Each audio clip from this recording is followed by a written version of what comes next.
champion of the world. Shout out to TD Sports. TD Sports. Let's go, champ.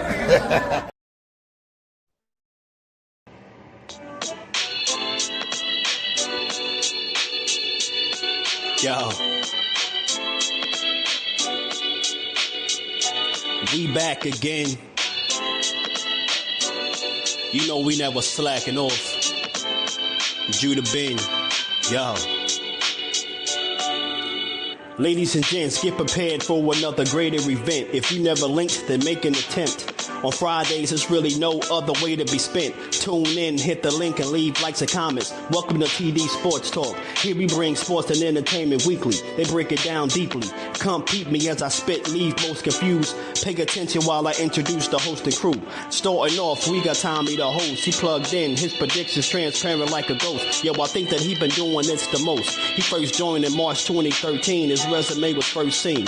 Then we got the co-host, Mr. Socrates. His analogy surgical like a doctor squeeze. The live show was nasty like a dirty beer. Tommy and Sock, they've been friends for over 30 years. Peep me, we got the final host D-Free from out of DC. You need to wake up, you sleepy.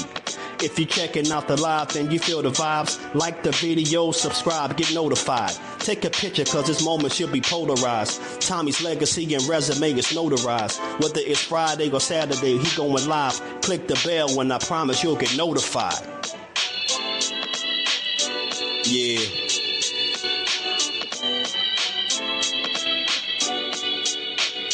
Welcome to TD Sports Talk.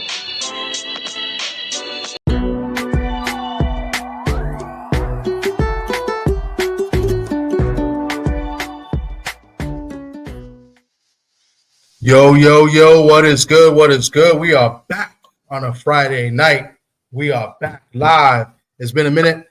Last week, I was not available. You guys know why, because I was at the fight. I was at the Garden. I was at Top Ranks fight with Keyshawn Davis, winning his first world title.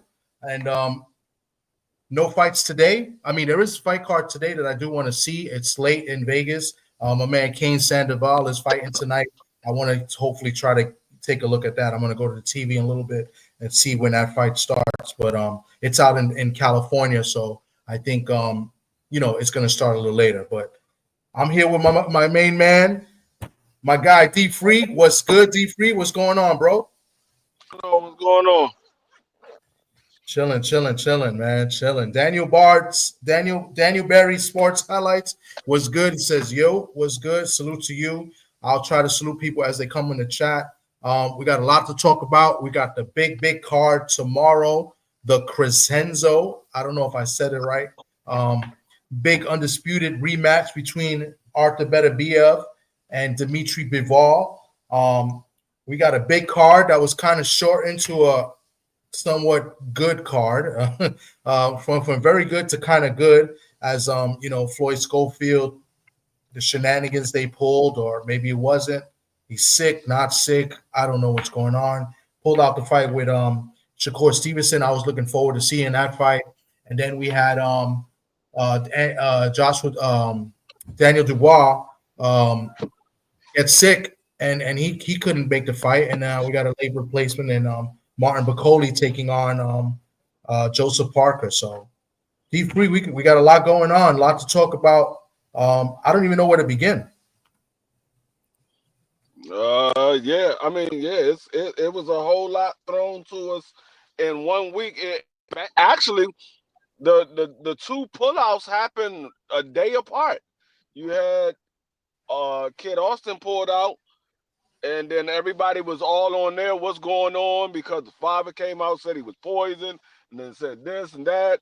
Everybody was going back and forth, and then later on that evening, we got the word that Daniel Dubois took ill and he's not going to be able to make it.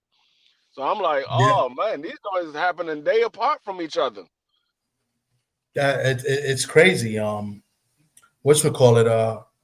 I mean, I don't know what's in the air out in Saudi. I don't know what's going on. Is it a legit sickness? I mean, I don't like to call fighters liars. Just like we intend to call fighters ducks. In this case, it looks like Floyd Schofield Jr., Kid Austin ducked. Floyd, but I don't really like to do that. I want to see, all the facts to come out. In my personal opinion, I think the kid is facing a tremendous amount of pressure, especially from his pops, who's doing a lot.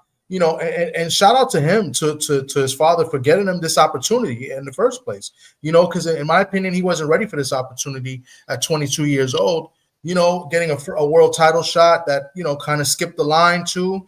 I don't believe he's ranked in the top 10 in as well. So shout out to him. But I think the extra pressure that was put on Schofield Jr. I think he might have had an anxiety attack. I think he had some sort of attack, and maybe that's why he ended up in the hospital. Maybe the nerves got to him. Maybe the lights, kind of got to him. Even though he's not in the ring, but I think the moment just got bigger than him, and with the pressure of his father and just the pressure in general, I truly believe that he might have had some type of attack. That's just my opinion. What's up, man? G5 Gabe, salute to you, bro. Hope everything is well. Salute. Thanks for coming through. What's going on, Gabe? That's just my opinion. Real quick, and Gabe coming in the chat kind of reminded me because I've been watching Gabe put out some content on his son playing baseball. Shout out to Gabe and his son. His son's going to be a beast. He's hitting that ball, man. Let me tell you, man. He's going to be a major power hitter. But it kind of reminded me. I just wanted to bring this up. The New York Yankees released a statement today, and basically they're going to let them have beards now. As long as it's groomed, right? If the Yankees for years, they've been kind of having this rule where you have to be kind of professional and kind of go what their brand is, and they want you clean cut, shaven. I remember years ago when Andrew McCutchen came to the team, they made him shave his braids. I'm not sure if braids are still going to be allowed, but this is a beginning. This is a start. So now you can have, I guess you can have longer hair now. And then you can have the beards, you can, as long as it's groomed nicely, I guess. I thought this was very interesting. I thought it was kind of long overdue as well, because like even in corporate America, they kind of make you shave too. Like you can't come in with like big beards, and you got to be kind of groomed. But back in the day, let's go like Wall Street America and stuff. You had to shave everything. You had to be clean shaven, right? So the Yankees kind of did that, and they were one, if not one of the few, and if not the only team that kind of went with that, where you had to kind of go with those rules and stuff. So I think it's interesting that it kind of coming up to modern times now and being more lenient on that rule. I think that's major. A lot of guys did not like that rule. Me personally, I didn't mind it, because if you're getting paid millions of dollars to come play for this organization and you're representing this organization, then you're going to do what I tell you to do, because I'm paying you to do it. That's just my take. Other people may feel a different way. D-Free, I don't know what you think. What's your thoughts about that? Yeah, I feel the same way. But the team's gonna do what they feel is best, what they think they could draw money in to the team.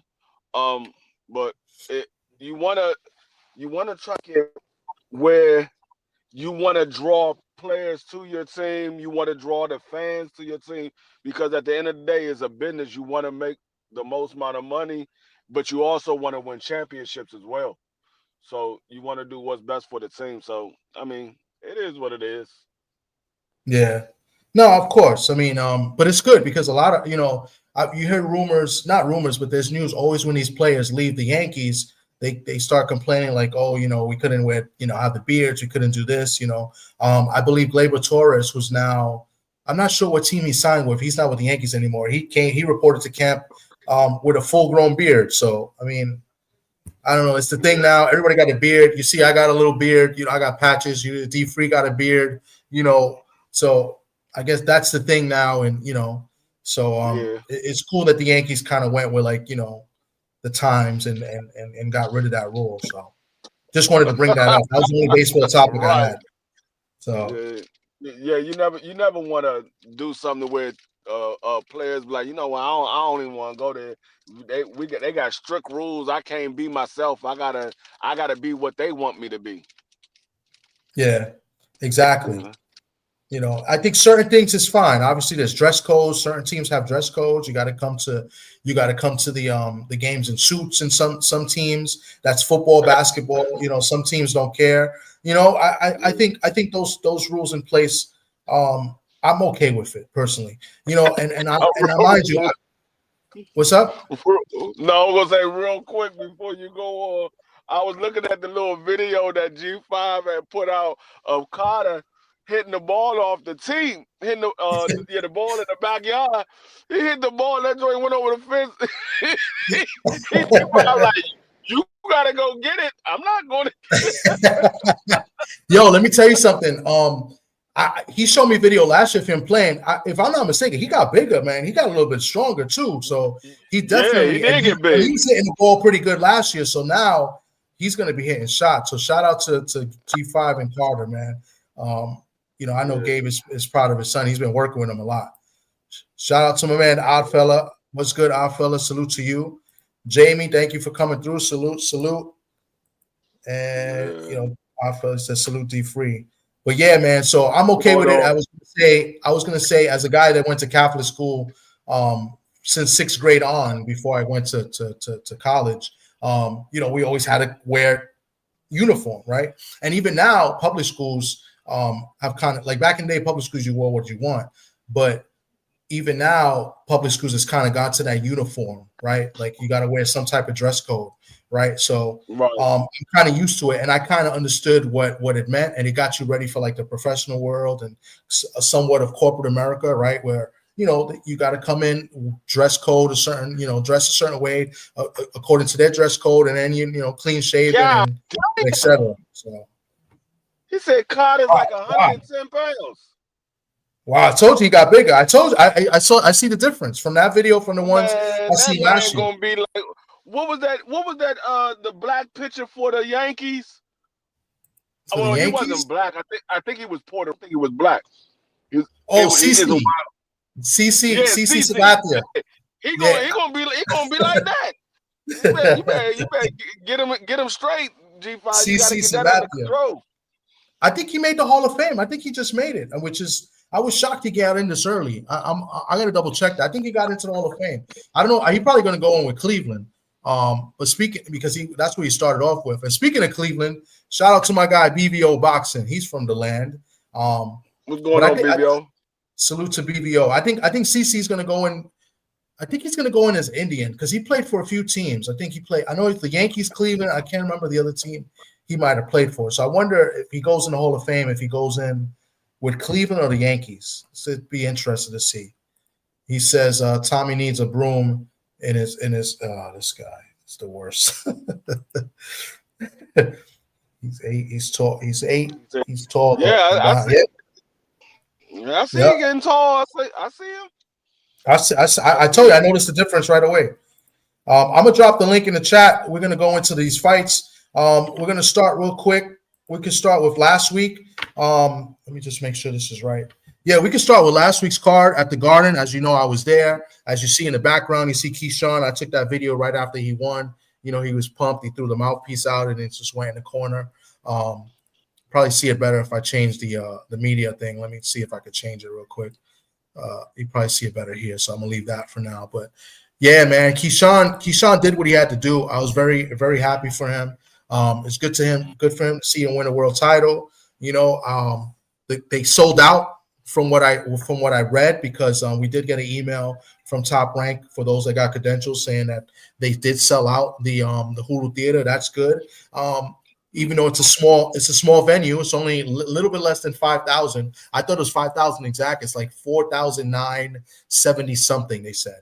I should have had the email here and put it in the video, but yeah, they said they sold out. There was a little bit. There had to be more than that because there was plus security, because there was a lot of security. There was actually a couple fights that broke out afterwards. A lot of celebrities there as well. Bud was there. Papoose, Clarissa Shields was there. It was a big turnout, and I think that number doesn't include the press as well. So definitely over 5,000. I think it's good. I think what Keyshawn should do next. I know I like Keyshawn's energy. Keyshawn, to me, speaking to him in person a few times, I think he's a stand-up guy. I think he wants to fight the best guys. I could see him taking a defense in Norfolk. I think that's a smart move. You know, I think he could sell that out like he did his last fight. So I don't know. I don't know where Keyshawn goes from here. I know people talking Tank and maybe Loma if Loma decides to come back and they can unify because I believe he's the IBF champ. But I think he should make a title defense in Norfolk before he gets a big name. What do you think? Yeah, I mean, of course, you had your first headliner at your hometown, and it did well. Why not have your first title defense at your hometown? Because when he had his fight 2 fights ago at his hometown, they first fight that they had there since Pernell Whitaker. So Yeah. that was like almost like 20 something years since they had a fight in Norfolk. So yeah, why not put your first title fight, I mean your title defense on in your hometown? Bring some money back to your hometown because they haven't had Pernell. But I mean it's safe to say that he's a bigger draw than Tio because you had Tio and Josh Taylor there, they couldn't even sell that out. And you had That is 100% true. right. You had Keyshawn versus Denny, relatively unknown unless you're a diehard boxing fan and you watch boxing on a regular basis. You wouldn't know who Denny is. So it was mainly Keyshawn and all of the other prospects that they had on the card that sold out that venue. So I mean, yeah, you could just say that he's starting to become a draw. Hey, he's starting to make some headway. Pretty soon he's not going to be looked at as the little brother anymore compared to Shakur. They're gonna be like, okay, we're not little brothers no more. We twins. We ain't brothers. I ain't no more. So I don't know. I mean, somebody gonna have to make a move. I saw the little tweet that came out, and Shakur was saying that he was open to fighting Keyshawn, and Keyshawn put the little tweet out, was sending an offer. I think that might have been all for show. Hey, if they get it on, that's what everybody was saying. What's going to happen when Keyshawn get a title and Shakur has a title? They're in the same division. How they going to prove who's the best? I agree. I think that was probably all for show. I don't think they're going to fight each other. I think it's a possibility that they could fight each other, but I don't think you're going to see that this year. I'd be very shocked if you saw that this year. I think Shakur's goal is to be active, get this fight because he hasn't fought since July because of the injury, right? So this is like a one fight in like 1 year almost, right? And after this, maybe take another active fight. But I think Shakur's goal is probably to get a big name, and I think he tries to push for the Tank fight. That's just my belief. I don't know if it's going to happen. But definitely Shakur is going to be a little bit more active. I could see that fight happening with Keyshawn, but not right now. And I think Top Rank, Top Rank knows how to kind of match make their guys and put them in good positioning. It's that when the fighters blow up, it's when Top Rank kind of messes up and doesn't know. Let me ask you a question. Though. Mm-hmm. What happens if Turkey takes a Top Rank like he's doing with Matchroom and Golden Boy and Queensbury? What happens then? Then he's going to throw money at people to make these big fights. I don't know if it happens though, but you already know what Turkey's going to try to do. He's going to try to make the best fights, and he's going to offer both these guys a lot of money. But I think Turkey, he's trying to get Tank to fight Shakur and vice versa. I think that's what he really wants to do. I don't know if I think Shakur wants to play ball. I don't know to what extent, but I don't know if Tank wants to play ball yet, and we won't know until after next week. So hold on, shout out to him, man. Wait, hold on, shout out to man ATL Unanimous Boxing Sports. He says his whole family from the Bronx, Bryan Avenue over South Boulevard. Okay, all right, I got you. I know where that's at. I mean, I grew up and raised in Soundview, so that's a little bit far off, but that's not too far from Simpson and where my barber is because I get my cuts around there. So shout out to ATL. Welcome Marky Dan to the panel. What's good, Marky Dan? What's good, Thomas? Chilling. We're just basically going over last week's fights the big one, the main event, as you see behind in the screen, Keyshawn Davis and his fight, and what we think is where he goes from here.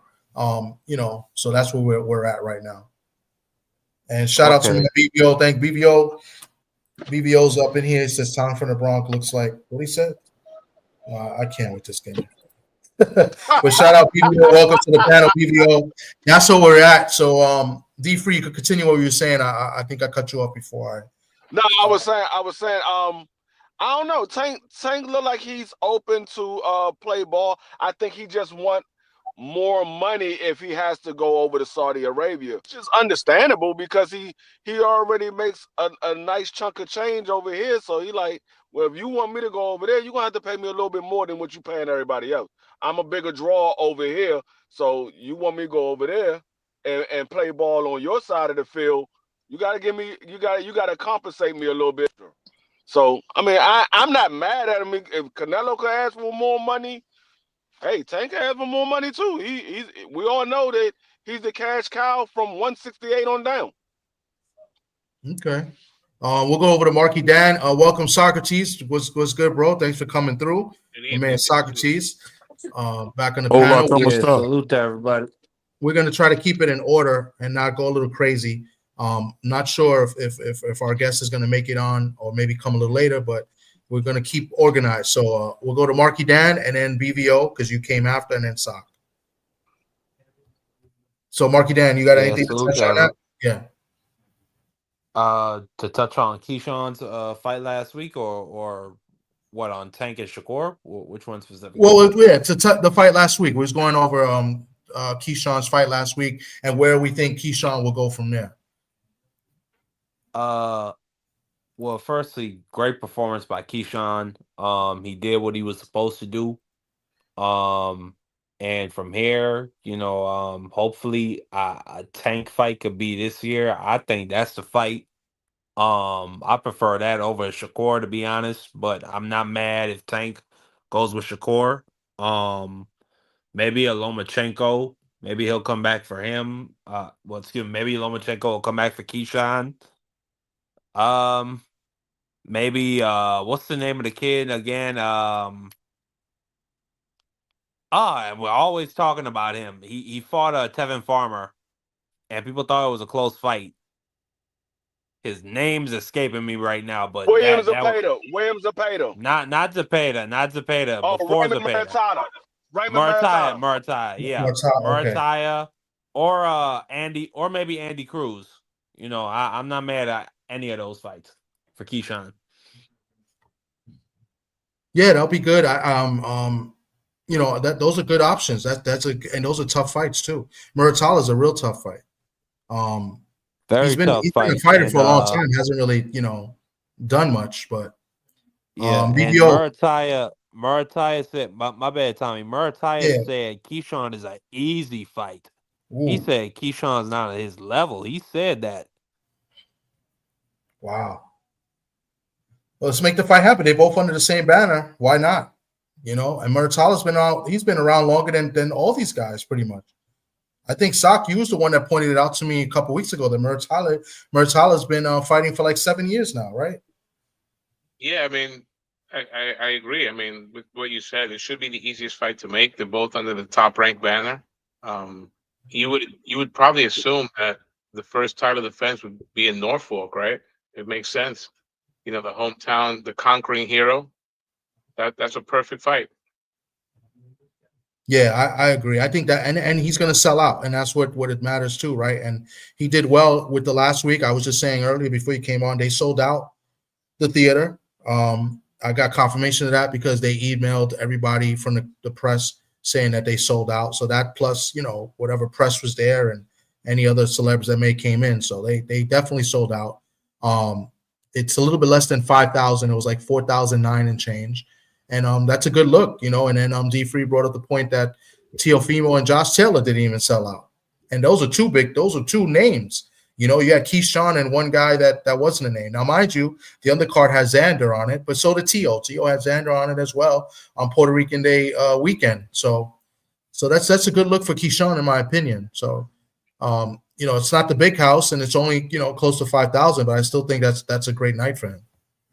Well, I mean, I think Keyshawn, he's got that organic fan base at home. Kind of like we've seen it with like guys like Virgil Hill. I mean, it'd be nice to him to be like that franchise. I mean, because they don't have a pro sports team in Virginia. I Yeah, mean, the Redskins would be the closest. They can build something around him. Now the question would be, who's going to show it? Because Top Rank and ESPN are going to part ways, in yeah, the summer, and that's not in the distant future. That's like real soon. So yeah. it's interesting to see, what platform is going to carry that.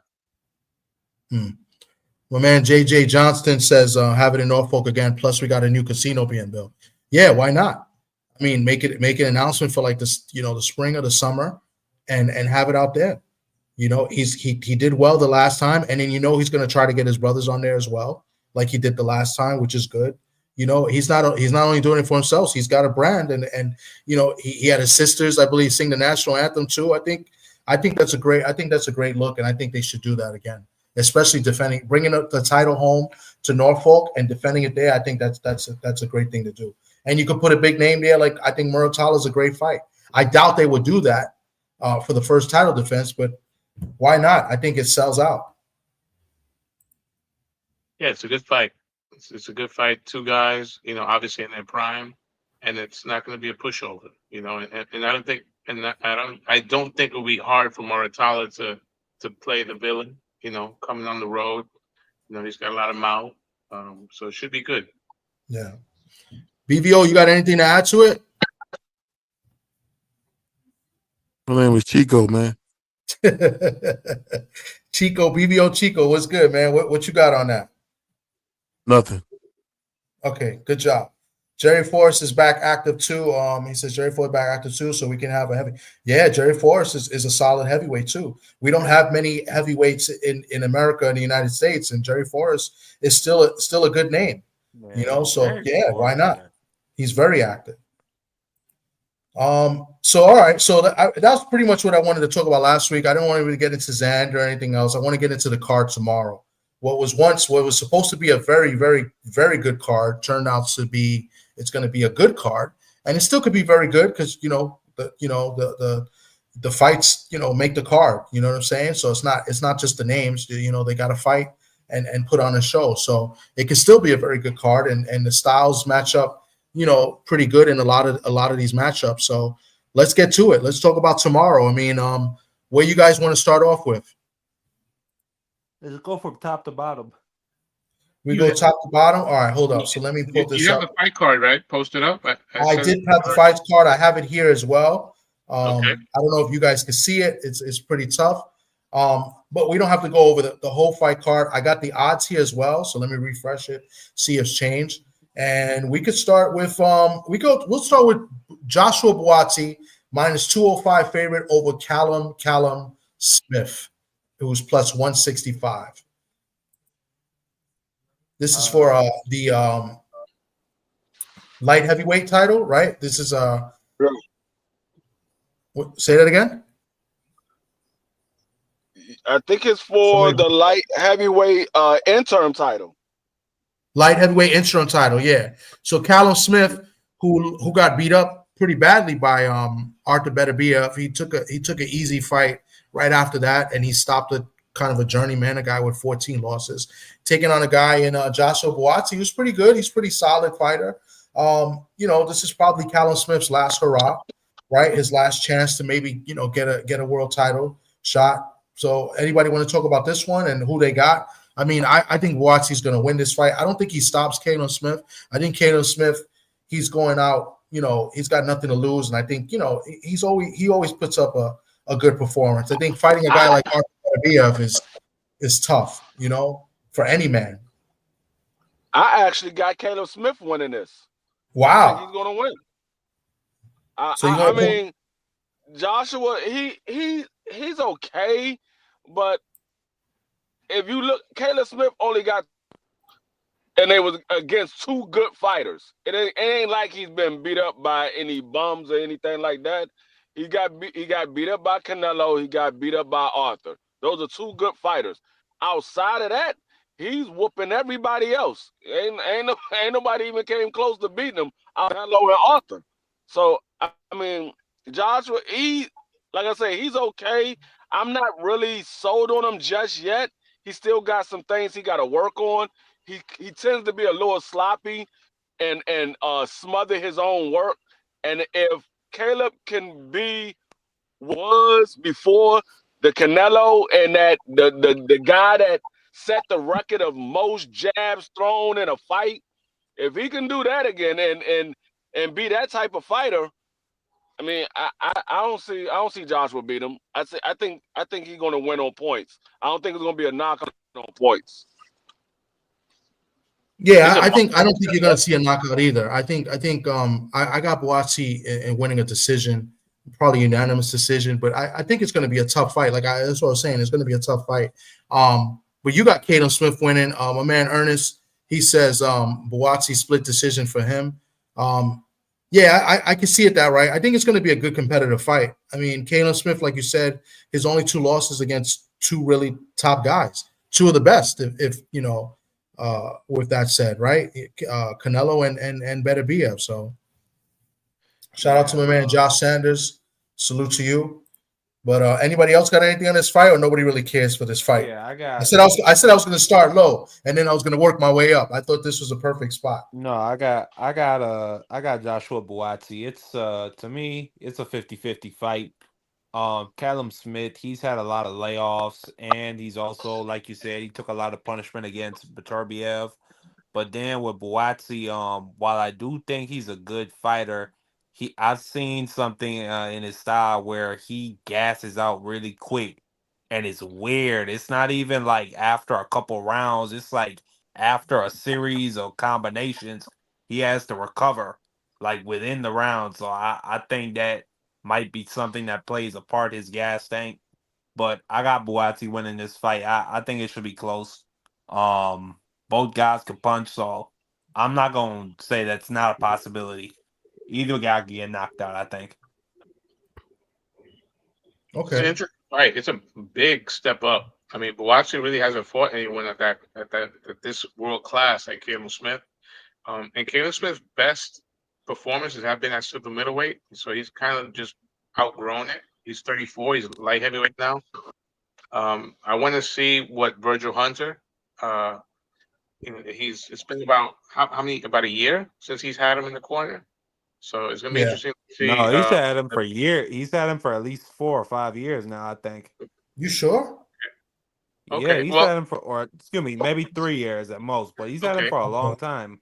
So it's going to be interesting to see how much he's grasped. You know, I've seen Virgil Hunter quoted as he's saying that he's the second best fighter he's had since Andre Ward. Now that could just be, to coach him up, build some confidence in the young man. But I think the youth is going to play a part. You know, Caleb Smith, like BVO, D3 has said, he's always tough, but whenever he stepped up, he's never gotten over the hump. You know, his best win is against who? Nakjam, the Frenchman, who's really a middleweight. So, I think that he's just one of those guys. He's solid. He put that dude in the hospital, Sock. Huh? He put that dude in the hospital, Sock. As he should. I mean, like I say, he's a blown up middleweight. You know, actually, he should start at 54. So, he comes from a fighting family, but I think that he's just one of those guys that when it's time, to step up, he just falls short. I got Boaxi. Maybe late. Stop.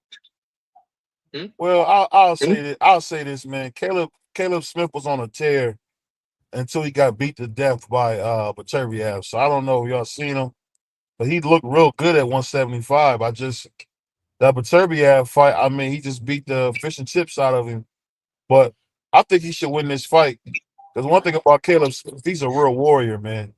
He's a real warrior, man. He really is. Did he stop? He stopped right here. Who? Caleb Smith? What happened? I got an echo. Why I got an echo? Yeah, I hear it too. Yeah, I hear it too. yeah. I'm Yeah, not impressed by I'm Caleb. not impressed by Caleb. Yeah, somebody's got Hey, YouTube on somebody's in the got background. YouTube on in the It's background. BBO. It's BBO. Oh, okay. It's BBO. You gotta mute your You gotta mute your YouTube. Oh, I'm not on YouTube. I'm in my car. It must be. Is it All echoing right, still? it's fixed now. It's fixed now. It's fixed now. It's fixed now. Oh, okay. Oh, Okay. actually not. Oh, actually not. Hold on. Oh. bad Hello, back. hello. Good job, BVO. Yeah, But this yeah, Fred I was saying that Callum Smith stopped John Ryder. I mean, that was one of the fighters he Was beat. that If I better? remember. at Before super Beterbiev, middleweight. huh? At super middleweight, right? That was a super middleweight, yeah. Yeah. I mean, he decisioned John Ryder. Oh, a You know, decision. and- Okay. Yeah, decision, and of course, he lost to Canelo. He got dropped in that fight, right? The Canelo fight? No, he didn't get dropped. He got his arms beat to death, though. Yeah, yeah. Right, Yeah. right. He never went down. He just got stopped on his feet. But Josh Sanders says Buatsi should win. Caleb Smith got more damage and tear on him from fighting Canelo and Beterbiev. And then my man Ernest Johnson, he says Buatsi doesn't switch his power up. Same speed, same strength. yeah. So I guess it's like 50-50. That's a good. Yeah. It's probably one of the better fights to bet. Yeah, they have, Yeah. like I said. So I open up with the bet. So he's a 2-1 favorite. Buatsi. Caleb Smith is a nice little, underdog plus 165, and I think that's a good underdog to take if you're looking for plus money. I'm going with Caleb Smith. I'm going. Yeah, with Smith. I think if you're looking for He's plus the money, that's a underdog. good fight to take. Okay, let's move on to another fight. We got Carlos Adames.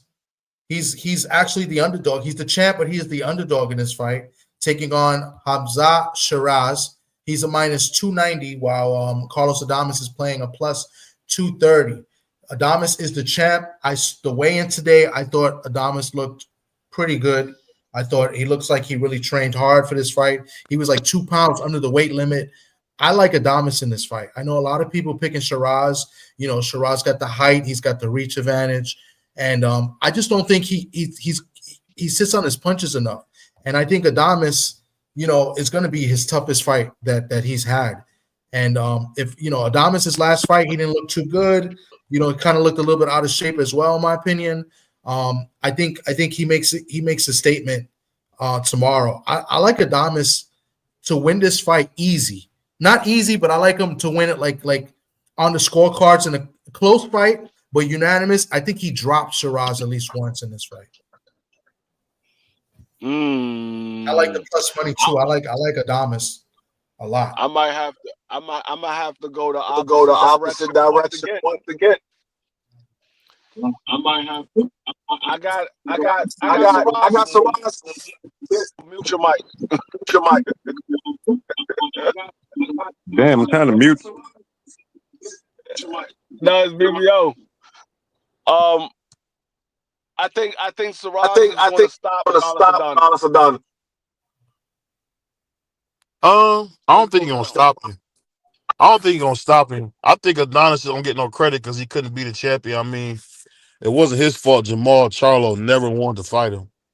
I mean, that's the only reason why he gets so much flack, because he got his belt emailed, but that wasn't his choice. That was Jamal Charlo's choice. Okay. Shout out to a man on tell us about that boxing. Salute to him. Somebody still got that mic. And That's YouTube. BBO. I got an echo.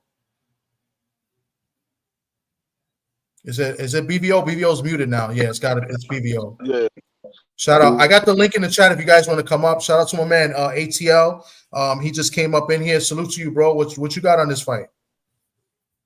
Hey man, salute to everybody on the panel. Hey, nothing but love from the ATL, to the boxing streets. But that was the main reason I chimed in, because I've been watching this guy the last couple of events. You feel me? And Turkey been pushing this guy, and I fuck with Adamas at the same time, but the last couple of fights, this what's his name? Harad, what's his name? Shiraz.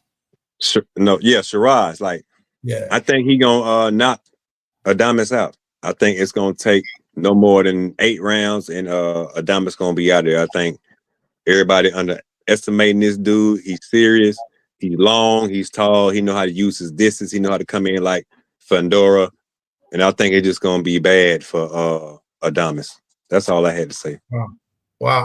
I don't know if they underestimate him because he's a favorite. He's a 2-1 favorite pretty much. So I don't think they underestimate him. I think they're underestimating Adamas, in my opinion.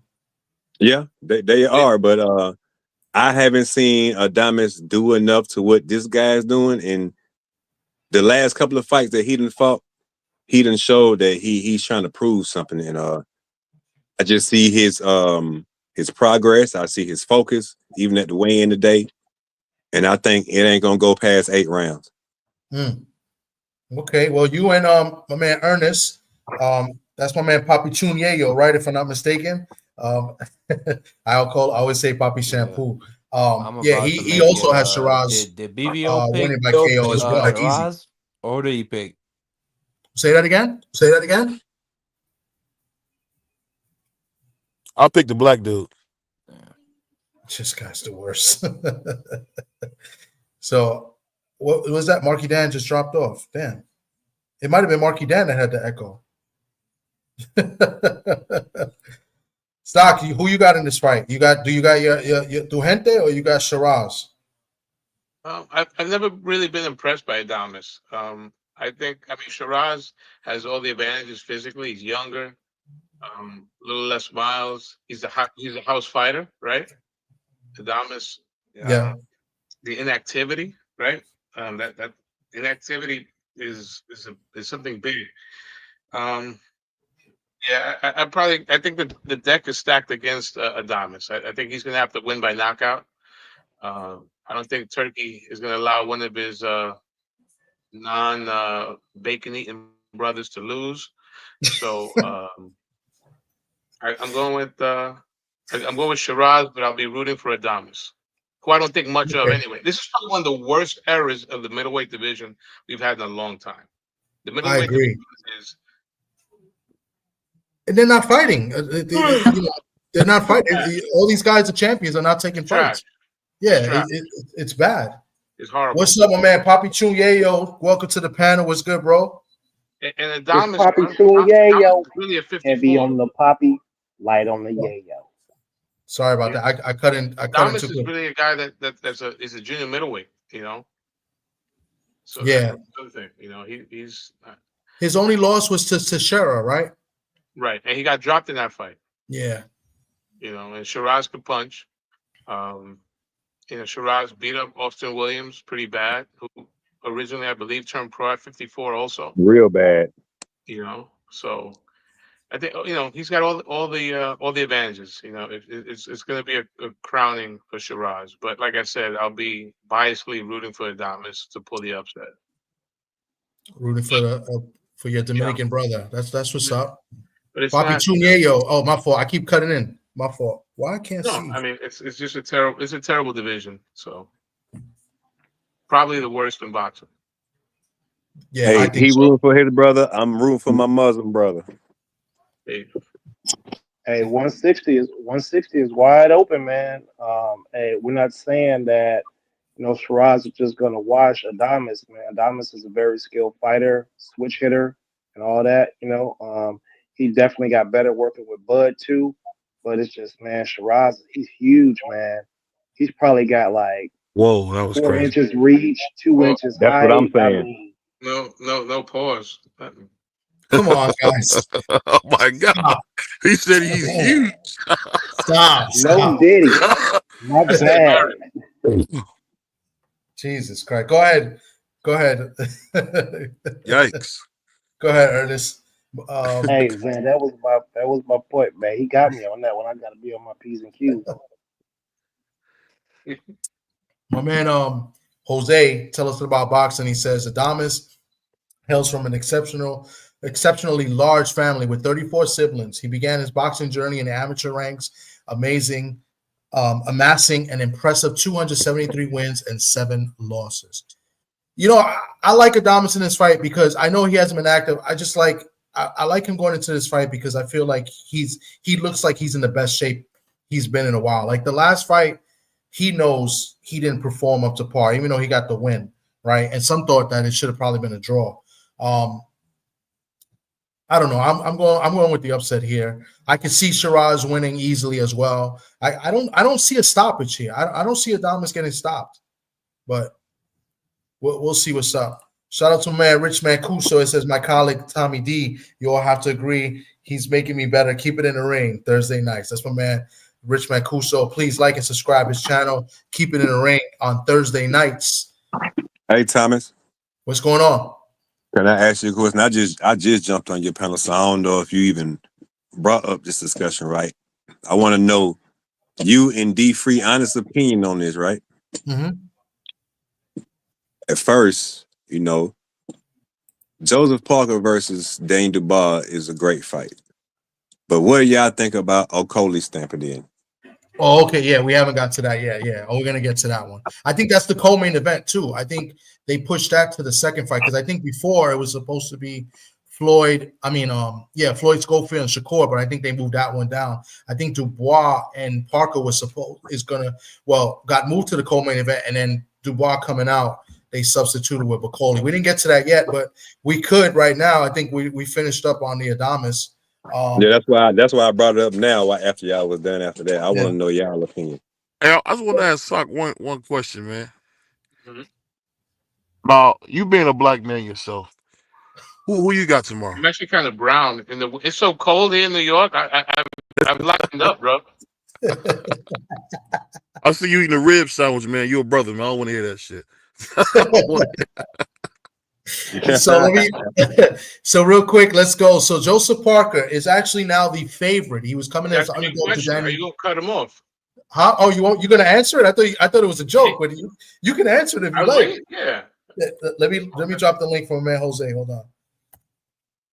Well, go ahead, Sock. Answer the question. Hey, Sock, you gotta watch Tommy. He called a guy a pendejo, man. Sock has said much worse. Your Sock has said much worse, BBO. Stop it. It's early. You gotta watch the Tommy from the Bronx, man. He hang out with people who call black people monkeys and stuff. No, I don't do that at all. That's bullshit. Stop it. That's not even funny. I only do that. They're gonna cancel you. What you said, Sock? That was wild. What you said? If I'm driving on the highway, that don't count. No, I'm done, man. You guys, I can't. Avatar, Freddie Prinze. That was wild. Joseph Parker. Let's get into this. Joseph Parker. He's a favorite now, minus 175 favorite versus Martin Okolie, late substitute, 2-day substitute. He's just flying into Saudi Arabia now, I believe. He's going to be at the fight like 10 hours before the fight starts, something like that. He's plus 135. Martin Okolie as the underdog in this fight. Big money. What do you like? Who do you like and why? This is interesting. Well, I know seeing those odds, I'm going to put $200 on Okolie first thing. And I think the thing that we got to remember with Parker, he struggles with big heavyweights. We've seen Joe Joyce, man, beat him into the corner, man. He just laid there. It was pretty bad. So I don't know. I think Joseph Parker's been on a run, but he hasn't been as active as he was the year before. So I don't know. But Martin Okolie has shown until somebody beats him, man, he's probably one of the most underrated heavyweights in the division. That's just my humble opinion. I got him stopping Joseph Parker in the 8th round. Okay. Well, I mean, Parker, the last 2 heavyweights he fought were huge. Pause. I mean, Zhang and I mean, Wilder's shot, but Zhang was on the hot streak. Hey, man, watch your mouth about Wilder. He's shot. I mean, he beat to death, but that don't mean we don't love him. I mean, he a cab driver now. Jesus Christ. Yo, you guys are bad disrespectful, man. I can't. In the words of my man Dub Rightside, you guys are out of order. You guys are out of order, bro. But shout out to my man Dub Rightside from the Sports Talk Network. I like that guy. Hey, Wilder's a real man. Straight up. What's that got to do with boxing? I'm gonna say it like this. I agree with BBO to a certain extent. I think Joseph Parker got a lot of credit for beating Wilder and beating Zane, but is those guys are older guys. They pretty much are they are past their prime.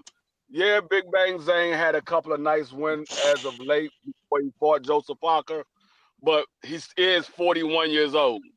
Oh, Now he's about can to you hear fight me? a guy who's the same age as him, um, and he got power. And Mark Bacoli going to let people know the reason why nobody wants to fight him. He tried to get a fight with Joe Joyce. I mean, I'm Can't sorry, hear. with Usyk. Usyk won't fight him. Try to get a fight with Daniel Dubois. Daniel Dubois don't want to fight him. I mean, rightfully so. He knocked both of them out in sparring. They probably was like, "Nah, you knocked me out in sparring. I'm not fighting you for real." Can't hear. So So whoever had the it is what comment it about is. Deontay, some of the greatest ain't got no more than 4 losses. Well, this is the thing you got. This is the thing I remember with Deontay Wilder, and I'm probably the biggest Deontay Wilder fan you'll meet. If we being honest, he's shot.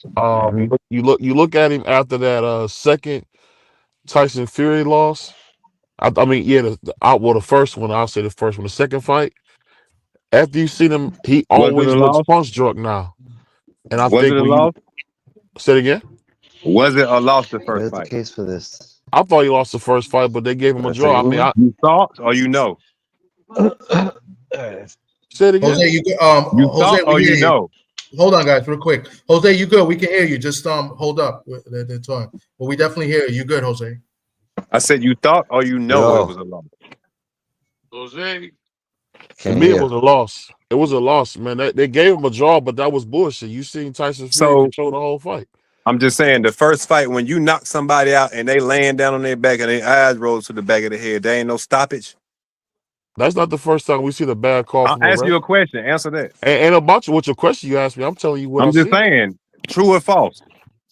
I'm asking you a question. You telling me If him somebody going knock beating him you twice. out dead on your back and your eyes roll back to the back of your head and your hands laying flat on the ground, there ain't no knockout. We see the same thing when Mike Tyson knocked out Buster Douglas like that. What are you talking about? good point. Buster No. Douglas got a super long count too. What are you talking about? That's boxing, man. That's boxing. He's not the first dude for that to happen to. All right, It we're won't gonna be the move on to last. the next. We're gonna I move mean, on. We're gonna move I on. think that's an argument for another day, Yeah. That's respectfully, but good points. welcome to the panel, my man Jose on fire. Tell us about that Yo, what boxing. up, guys? What's going on, Jose? Jose's been around. Jose Hola. was doing this before YouTube, right? Jose, you've been doing boxing content Salute, before Jose. YouTube, interviewing fighters, in the early 2000s. Wow. I was 10 Yeah, years old back yeah, then. Salute, man. way back.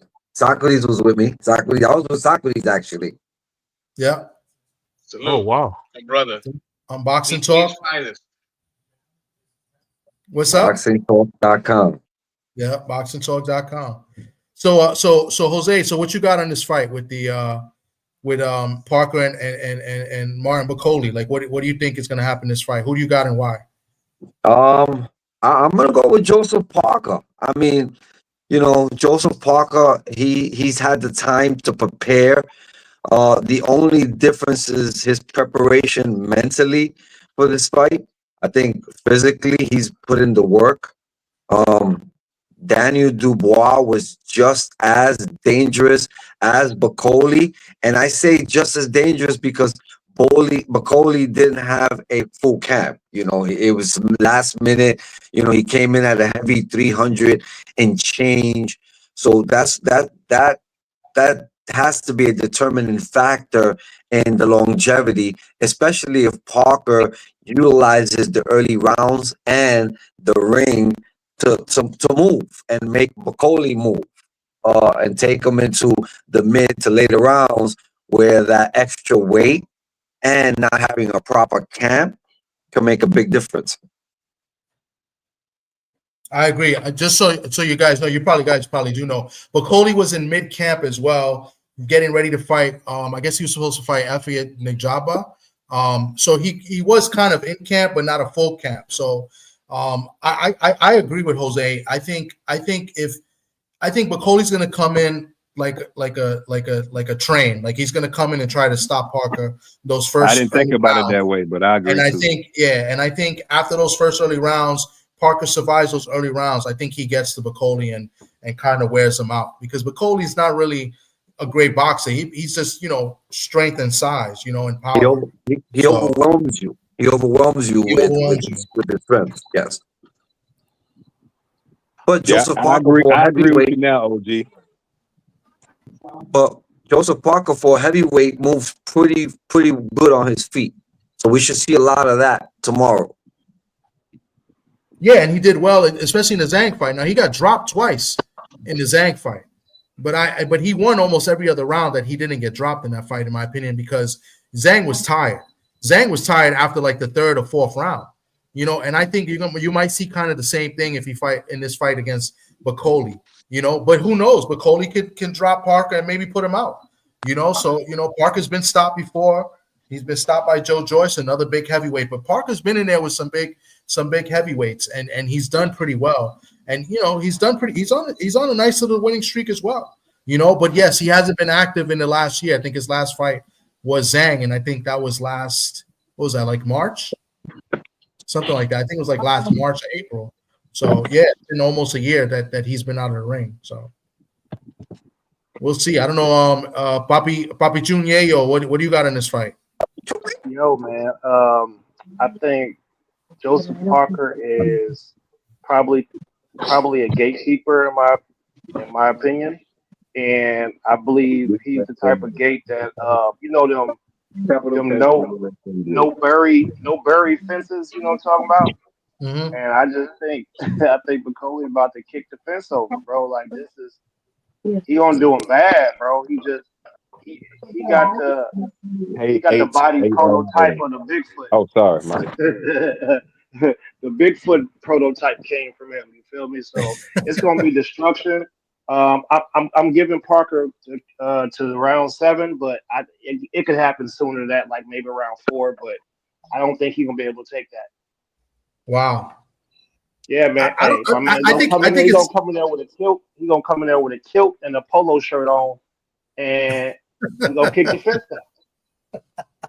Listen, I don't doubt that could happen. I really don't, because Bacoli's good and he wants the big fights. He's been calling for the big fights, ever since the Jared Anderson stoppage. But let's call it for what it is too. We just saw Jared Anderson last week in the Garden, and Jared Anderson looks like he's checked out, and he's been checked out. It's like he's got mental problems, and I don't know if his whole mind is in the boxing game. So, it was a good win for Bacoli, but how good was that win for Bacoli over Jared Anderson? And when Bacoli fought a guy that can box, he lost.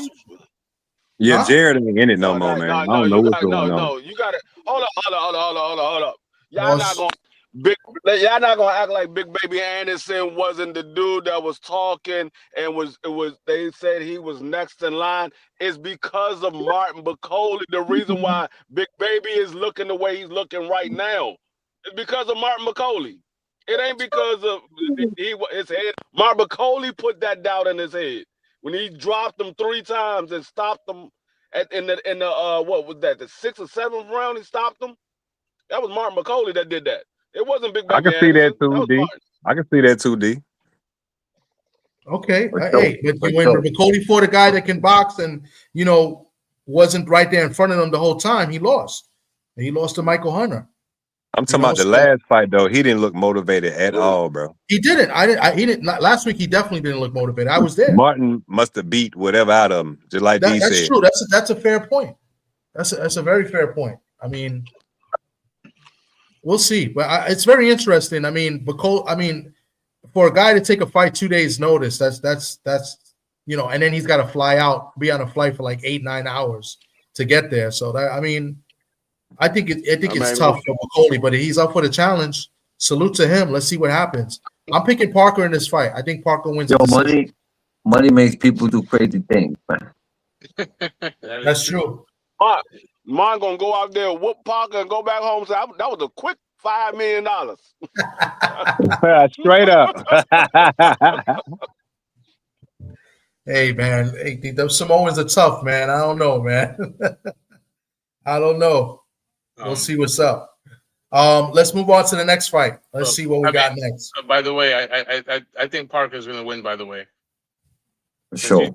Since you didn't Oh ask me yeah, my you never went to side. I thought There's you a lot answered. of- I thought you was the first one No. to talk about it. No. I thought you was the first one. Okay, my fault.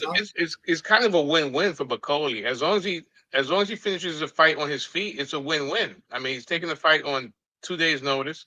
It's a 7-hour flight from Scotland to Dubai. I mean, he just has to, not embarrass himself. So there's like really no pressure. It's funny, they're both the same age. They're both 33.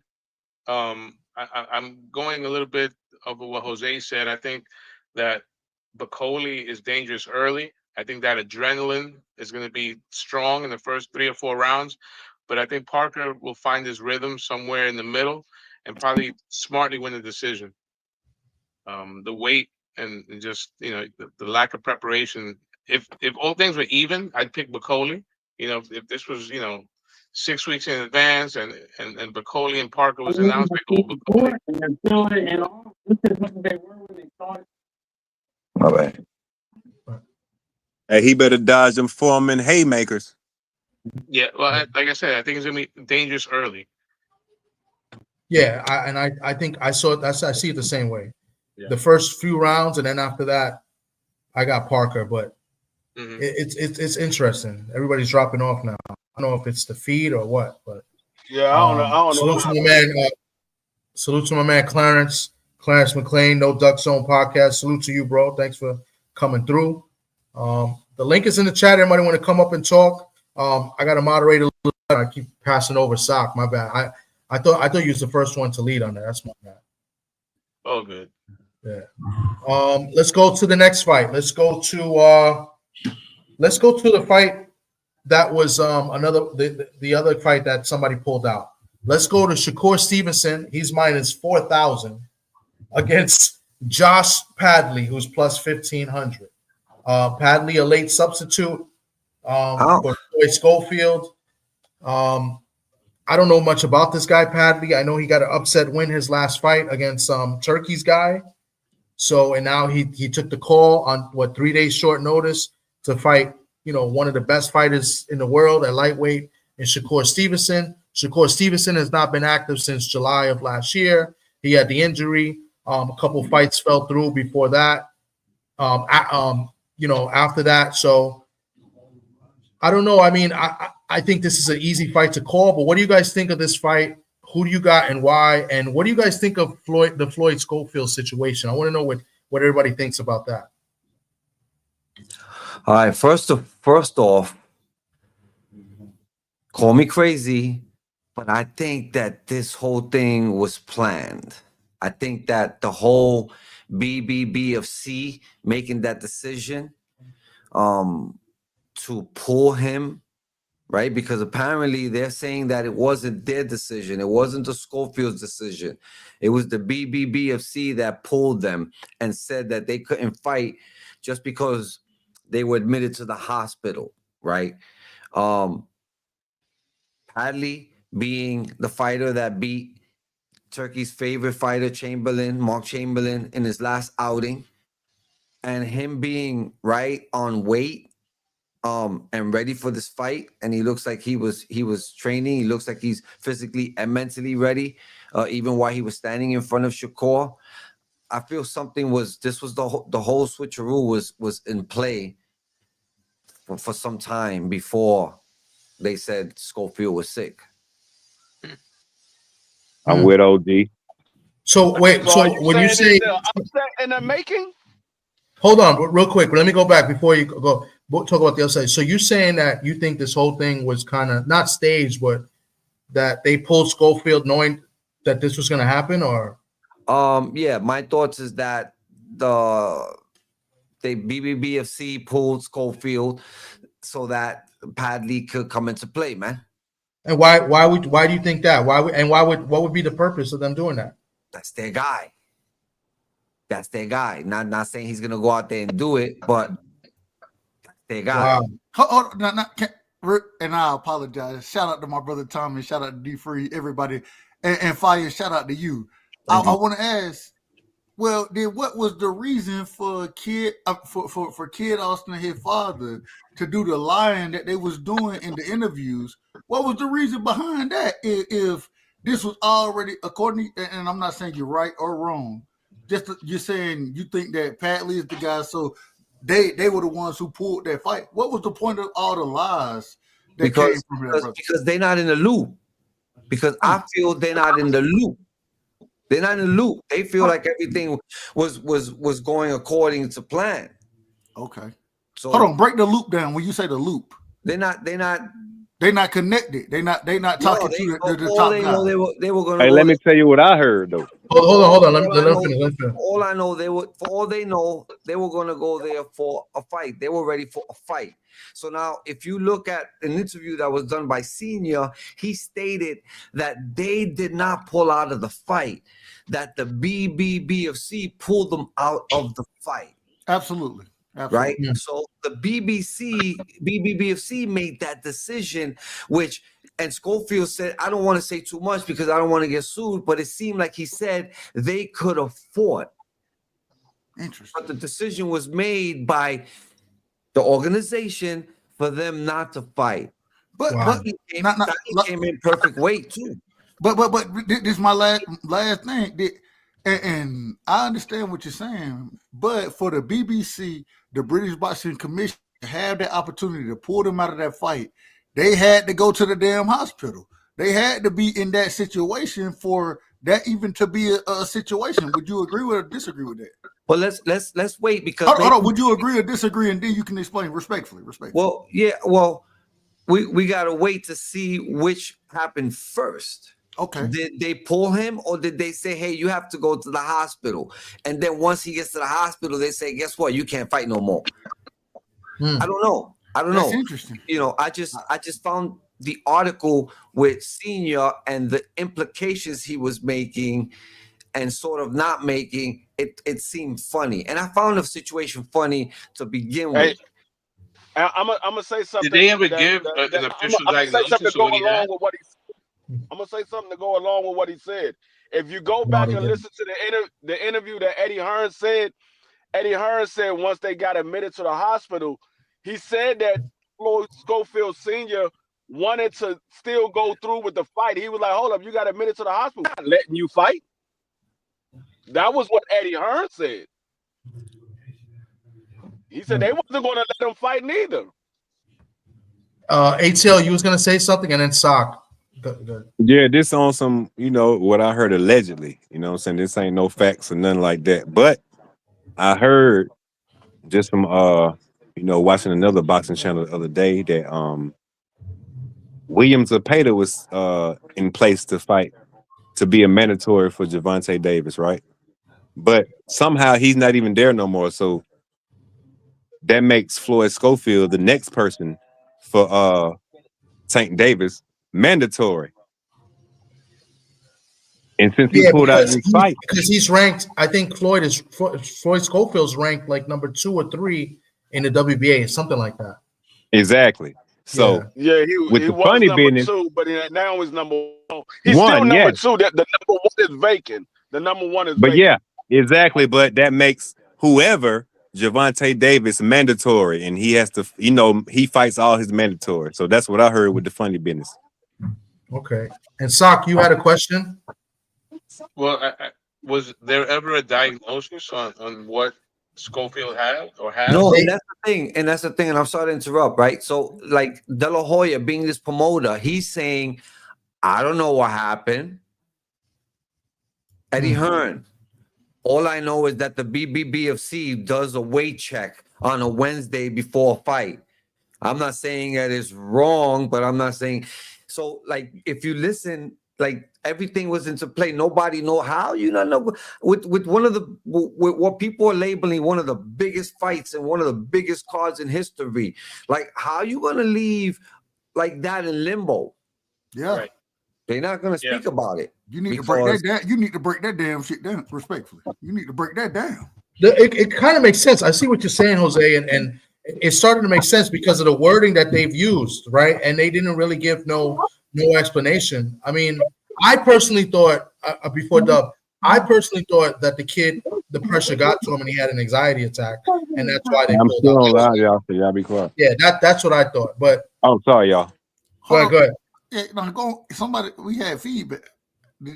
Say that again. My apologies, Thomas. I ain't hear what you said. No, what I was saying is that I personally thought that I said I see what Jose's saying, and it's got me kind of intrigued because of the language that they've been using, like what they said as far as like he didn't make the certain weight on the Wednesday, that they do a weigh-in before the weigh-in, right?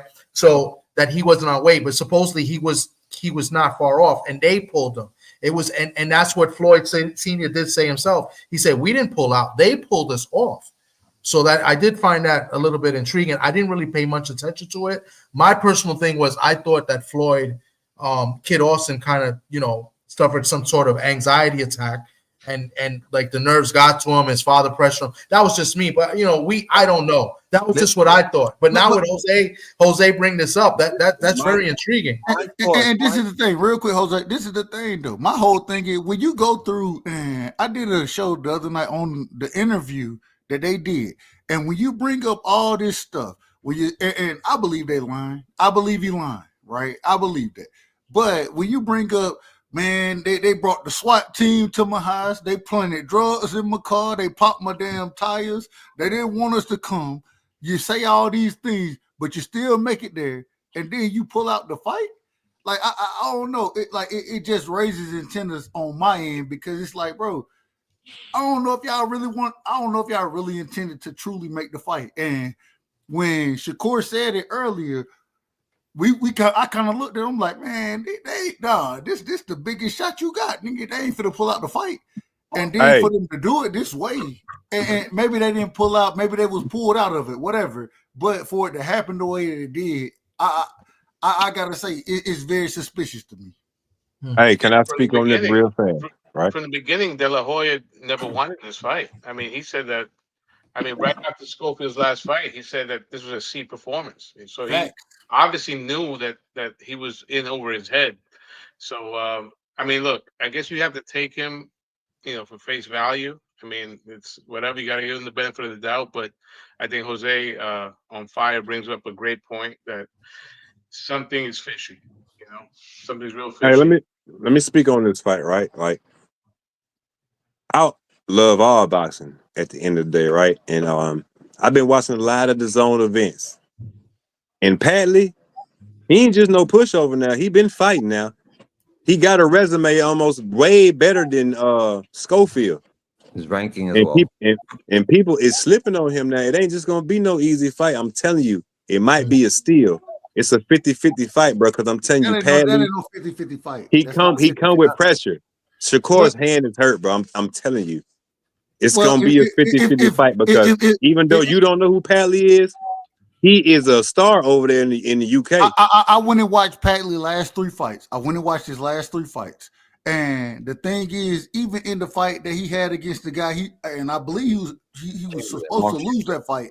Yeah. But even in that fight, he dropped Buddy. Buddy got deducted a point. But at the same time, Padley wasn't putting work in like that. The man was he was relying on the check left hook. You know what I'm saying, when Buddy was coming in. And the thing is with Shakur, that man is a totally different fighter. Shakur controls range better than damn near anybody that we've seen in the sport at this current moment in time, in my personal opinion. And so that damn check left hook, that shit ain't finna land like Padley think it's gonna land. And the other thing is Padley, when he jumps in, what does he do? He jumps in. He want to throw a shot and then he grab your ass. He hold. He do hold. So he do hold. I mean, at the end of the day, my thing is, I think Shakur is skilled enough that, and I believe that he's gonna have the judges on this side anyways. But I think that he's skilled enough that it's gonna be easy work. Padley is easy work for somebody like Shakur, in my personal opinion. Nothing is easy work when someone is coming to fight, man.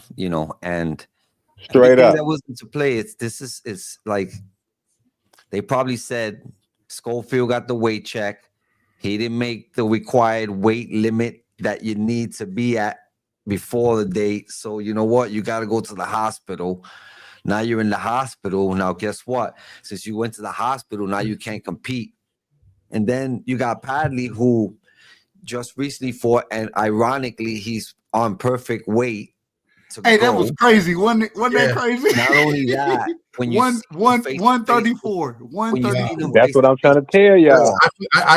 That's good that you pointed it out because I didn't even think about that. when 134. And when you look at the Hey, face to face with can I- Shakur, he doesn't look or act like a guy who's a replacement. He looks like a guy who was ready for a guy like Shakur. He kind of expected this, right? Yeah.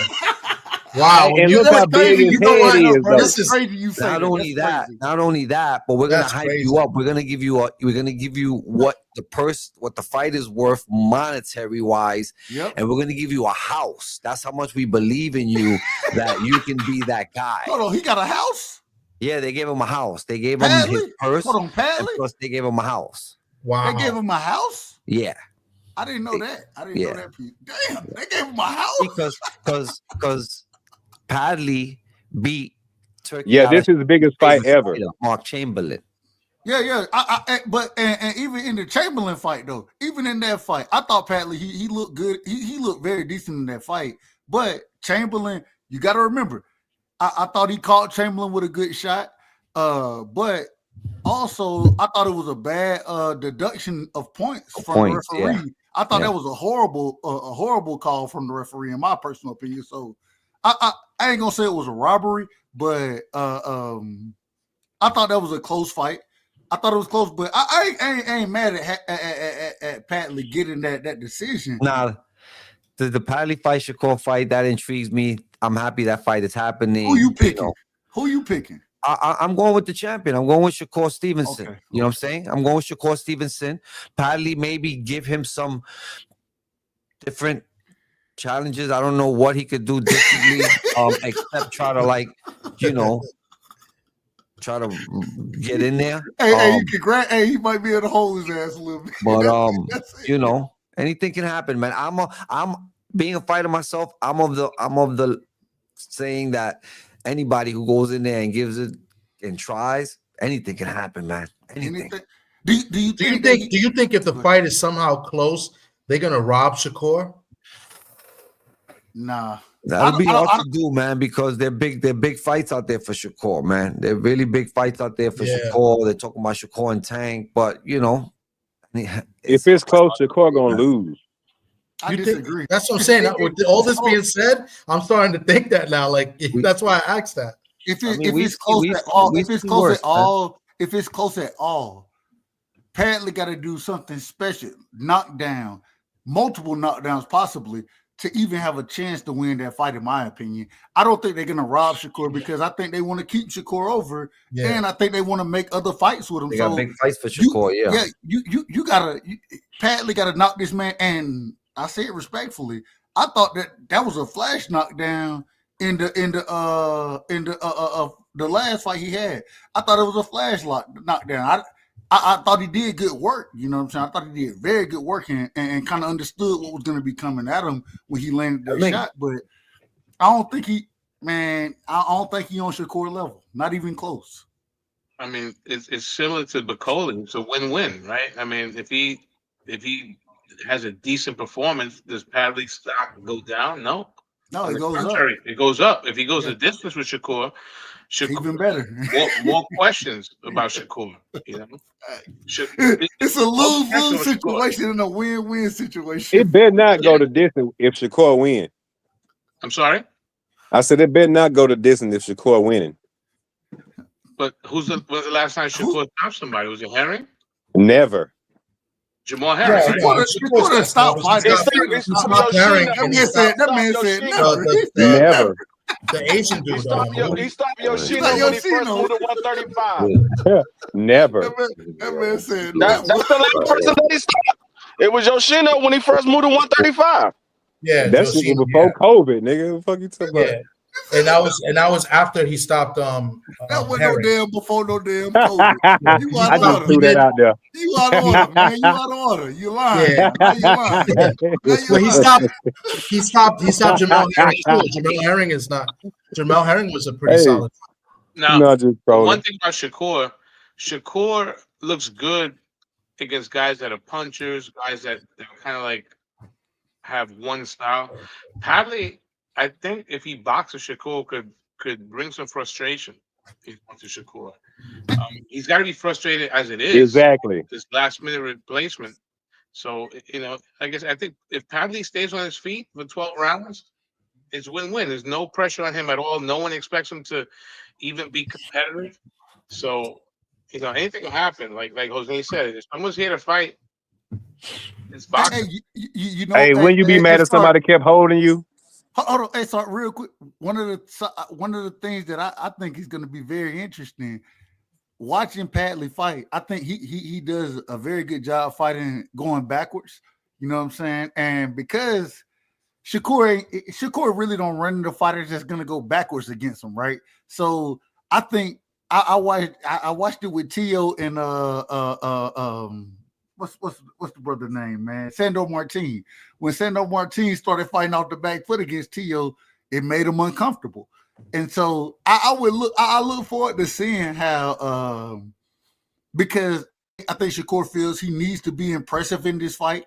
He want to press forward. He feel like he got to press forward. He got to make the fight happen. So when you have an individual like this who can fight going backwards, I think it's going to be interesting. I think it's very. I think Shakur wins, but I want to see. I love to see a fighter frustrated and to see how they overcome that frustration because that's what show you. That's what show you. Red lamp on. What he gonna do pressing forward though? Shakur? What he gonna do pressing forward? He ain't got no power. What that mean? See, I don't think it's all about power. A lot of times you say guys they ain't got power, but they stop guys. They don't stop them with power. They stop them by overwhelming them, being accurate, landing the correct shots, and letting their hands go at the correct time. So stopping the individual doesn't just come down to power. And so if I can continuously wear your ass out, then that's what I'm gonna fucking excuse my language. That's what I'm gonna do. I'm gonna put you on the damn When the last time Shakur did that? Against Herring, he overwhelmed Herring. Well, how long ago that was? He did it against Oscar Valdez. Well, how long ago that he didn't was? stop Valdez. He dropped him, but he didn't stop him. He didn't. I ain't saying he stopped him. I'm saying, but he let his hands go against Oscar Valdez. Yeah. How long ago that was though? But Shakur does not throw 2 combinations. years ago. I mean, what are you saying? Shakur A few or throw several. combinations. No, the problem with Shakur is if you are a big puncher, he don't want to get hit. Shakur don't want to. He's that type of fighter that don't want to get knocked out. He don't want to get knocked out, so he's going to be more defensive if you're a big puncher. This guy is not a big puncher. He's only got this the type of fight he looked good in. Hold up, Dub. I'm out of order. He's not a big puncher. This is the type of guy where Shakur loves to look good in because he's in there with somebody who's not a big puncher. He doesn't have the best foot movement. He's not a big puncher. Shakur can go in there and look like the old Shakur that everybody was praising. Hey, he's the next best defensive boxer since Floyd Mayweather. This is what Shakur thrives on. So he can go in there and look good, but this guy also have opportunities because we don't know Shakur hands is going to stand up. So he might have opportunities where he could come in and look good because Shakur might start to have hand problems in that fight at some point. Real quick, and I'm gonna let everybody quick. I did gotta say this. That way. And I'm not giving. I can't with the hand situation. That's boxing. I say it respectfully. I can't give you no credit or hey, the hands are the hands. It is what it is. I say that respectfully. But I think that on a stage like this, Shakur for to come out and try to look very impressive. And this is an opportunity for him to, because people, he a boring fighter. If he look good in this situation on the big stage, man, that can boost him. That can boost him. They told him that the last fight, and what he do? Yeah. Well, we'll see what's up. I mean, I would have had Sakwan and something to say too, right? My bad. I apologize for cutting y'all off. I would like to see, Shakur be more interesting to watch. He doesn't throw combinations, that I think that's part of the reason. He kind of fights cautious. Like D3 said, this is the type of guy that he's supposed to look good against because he's not a big puncher. Like Padley only has 5 knockouts. But Shakur, I can see some frustration in Shakur. Now, Shakur has always been the bigger fighter after he rehydrates. You know, he's probably gonna be like a welterweight tomorrow. When by the time the fight starts, he really fills out. So, and how tall is Padley? Like, Five 5'8", and I believe 5'8", okay, 5'8". 5'7", 5'8". okay, so he's actually a little taller. Okay. I mean, look, Padley just has to stay on his feet for 12 rounds. His stock does not drop at all, and he'll be back in the summer. Do you think Shakur looks impressive against him? I think Hell he no. does what Shakur does. I can't. It would be really interesting if he makes a statement, because Keyshawn I made a don't think statement so. last week, right? You Right. know, Yeah. if Shakur can make a stoppage, Whew. No.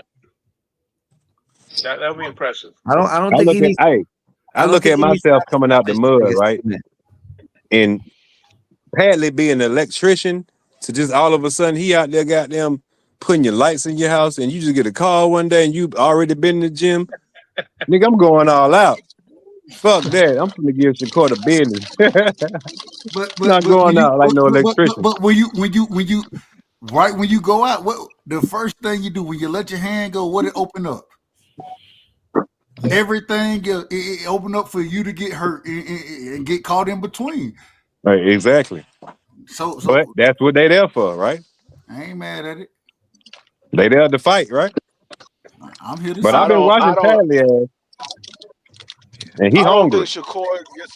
Shakur gets a knockout or anything like that. I think Shakur just needs to go out here and just show that this guy is not on his level. Yeah. And if he gets the knockout, that's on top. He's not looked at as If a he gets the knockout knockout, artist. it's gonna be to the body. Yeah, Yeah. but Shakur's not looked at as a knockout artist. So him getting a knockout is a cherry on top. He's supposed to go out there and outclass his opponent. That's what a lot of his fans built up in his head. Same thing they did to Devin Haney. They built us up in their head that they got to go out there and get a knockout. No, you're not a knockout artist. You go out there and outclass your opponent. If you get the knockout, that's a cherry on Cool, top. cool. Everybody is more happier after the fight if you get the. But as long as you come away with this win and you look impressive coming away with the win, that's what you're supposed to do with guys that's not on your level. Hey, That's true. can I ask? I want to ask a quick question to my brother up here, Fire. I look at and being that I went and looked at Padley, right? I think Shakur can make this look like Floyd versus Arturo Gotti. I think he can really put hands on this man. What you think? He has the speed. Does he have the power to keep Padley off of him? Is he gonna have the confidence to let his hands go? I'm sure he's been sparring, but gloves are smaller. Is he gonna have the confidence to let his hands go? Is Padley gonna play the old drop the head down, let the hand land on top of the head, which is not a good look. Yeah. It's a lot of ifs. There's a lot of coincidence, a lot of circumstances, a lot of ifs in the fight. You know what I'm saying? Right. I want to add before we go to the next fight that I know, and Sock I think believes knows this as well, and I think Jose knows this as well. He did have a good, camp. Like he had pretty much almost an all-star camp. He had a lot of fighters in his camp that he sparred with. He sparred with Ofacio. He sparred with Ford. He sparred Shakur. Yeah, Shakur sparred with Ofacio, with Ford, with Tiger Johnson. I believe he did some rounds with Keyshawn as well when they went to Vegas. So I mean, he's been taking this fight seriously. Obviously, it's not the Sean same Porter. opponent, but Sean Porter too. I didn't know that. Yeah. No. He had Porter in the count. Yeah, he had. Shakur's always But been did you see around. his hand strength? Shakur Say has it always again? had good people around him, for a long time. I mean, Crawford, he like Keyshawn Davis. I said, did you see his hand strength? Oh wait, Yeah. hold on. Go ahead, Sock. I know what you're talking about. Hold on, Sock. Finish up. No, I was just saying that I mean, Shakur has always had like other good. He comes from the school of iron sharpens iron. You know, he's always had good fighters around him. But his hand, which is the hand that was operated on? I think it's the His right I right think hand. it was the left. I No, thought the it was left. both both of them. hands. Both hands. Both. Yeah. I think there's pressure on Shakur to look impressive. You know, one of his best friends looked great last week. I mean, he's got an ego. Let's not get it That's twisted. true. You know, he's got an ego. And in the interview the other day, he said that he's open to fight Keyshawn Davis. So he looks ordinary against a last minute replacement. Where did you hear that on? Because I That heard him say he didn't bandwagon's want to gonna have fight a him. lot more elbow room. Exactly. I ain't hear that either. Yeah, what? Because he said I love him and I want to send my brother a birthday cake. No, he did say that. He did say that. He And did say Keyshawn that though said, recently. Yeah. Andre Ward. yeah, On all the Keyshawn smoke. said, well, Keyshawn had tweeted, well, send the offer then. He did say that, and Keyshawn responded and said, well, send the offer then. I guess I only heard him say something about him being his brother, man. That's what I was wondering. Shout out to Kane Sandoval with the. I missed it. That was the fight I wanted to see tonight. Kane Sandoval. I like him. He fights a lightweight. So thank you for the update. All right, guys, let's move along. I mean, I think everybody here is picking Shakur to win. Anybody not picking Shakur to win? I'm not. I want him to win, Well, but I'm not picking the picking him fans to win. lose. Hold on. I want Who's not him picking to him win, but I'm win? not picking him to win. You pick it badly. He's picking Yeah, the I'm picking upset. Padley. How much you want to put on it? I got you $100. Hey, send me your cash app. I'll send you the money. Oh right my now. God, you guys are crazy. Straight Man. up. No, I'll send you the money right now. Why would Straight you up. do that? Why would you do that, ATL? Oh, well, you out of order. Because, hey, You out of man. You wait a minute. I'm You out of a order. You out of boxing order. fan. You out of order, man. I'm a Wait. boxing fan. Don't ask why he gonna I do it. watch He I gonna watch do the it. bum matches when people don't watch them. I watch All all right. boxing, bro. All right. And I'm putting I'm the not. money. I'm trying to help him out. I'm You not out out of of order. order. I'm You out not of Tommy, order. hey Tommy, Okay, where's Mouse, look, man? I'm gonna tell you what I'm gonna bet $100 on. Is No, Keyshawn? I mean, hold is on. Don't change the no, bet. no, listen. Is it gonna be a knockout or not? No, that ain't what the bet was. I asked you straight up who you picking. You said you picking Padley. I said put 100 on it. If You said Shakur okay. Stevenson don't knock Padley out, Padley he gonna want to win. change it. Now he I'm going with Padley. Now he want to move the bet. I'm going with Padley. Hold on. I ain't betting the knockout. I'm betting the win. No, I'm betting to win, not no knockout either. All right, cool. Send me put your cash app in the background. I'll send you the $100 right now. All right. I'm In the gonna private send it to you chat? first. That's Make sure you wild. send my I don't want to be called out of Send me order. my but money back. Send me my What's money your back name? now. Oh, hold on. You sending money up front? Yeah, I bet. What's your name?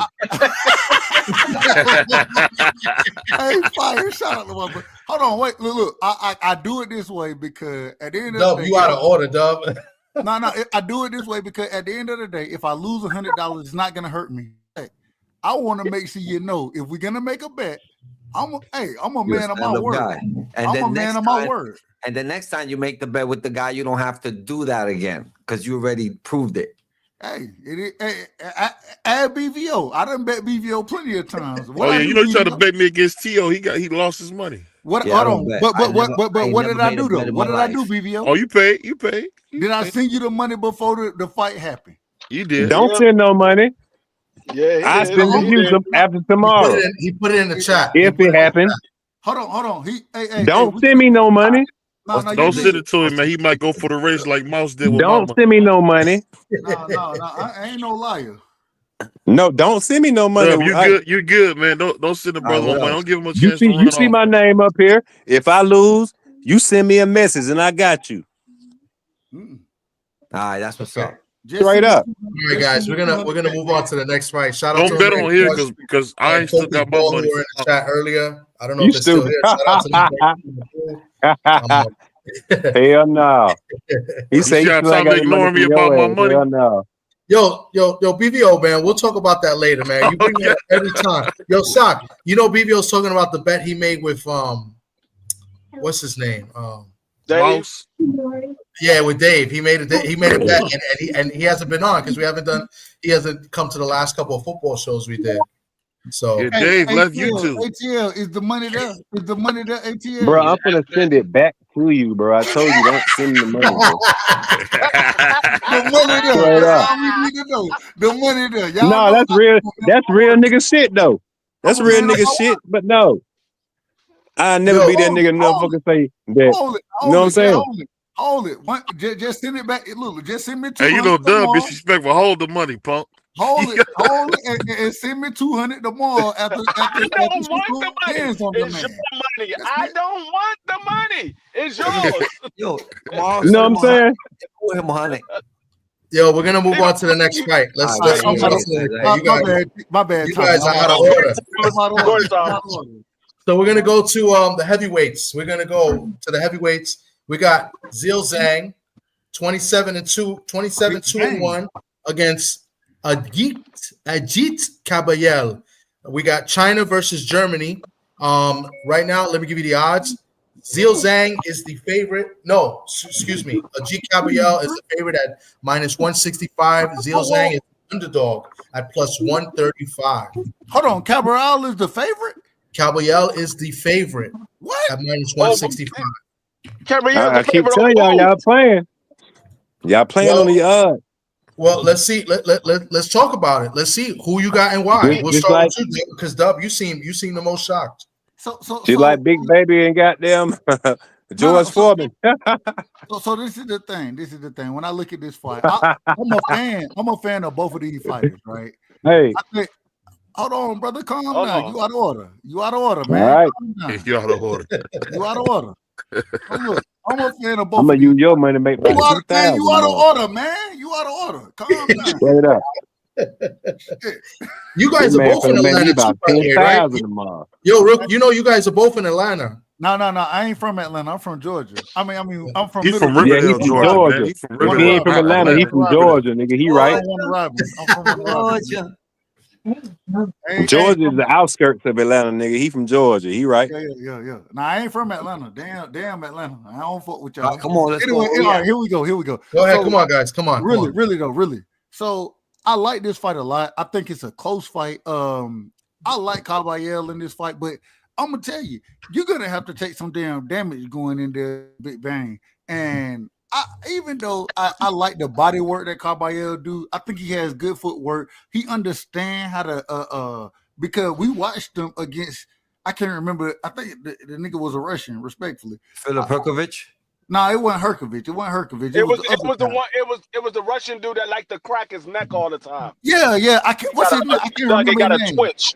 I can't think of his name neither. And he look long, strong, supposed to be the next coming. And I watched Caballero break this man down through fantastic body work, being able to catch punches. Man, I understand why the odds may be what they are. I'm actually picking Caballero to win this fight, but I will say, man, Big Bang, that's a motherfucking dog right there, and that's somebody I want on my damn team if I get in the goddamn fight. So, the way he had them big punches that he throw, the way he fight behind his jab, continuous jab that he got, the reach, the length, the power is there.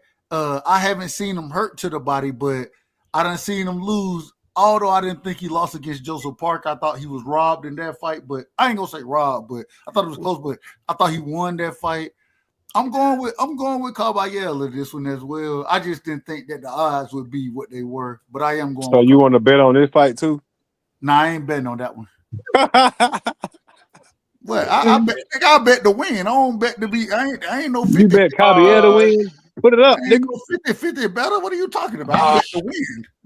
Go ahead. Who's You next? want to put it up? Put it up, nigga. So I guess Hold up, ATL hold got up, y'all. ATL got Zhang then, I guess. I'm going with Big Bang, nigga.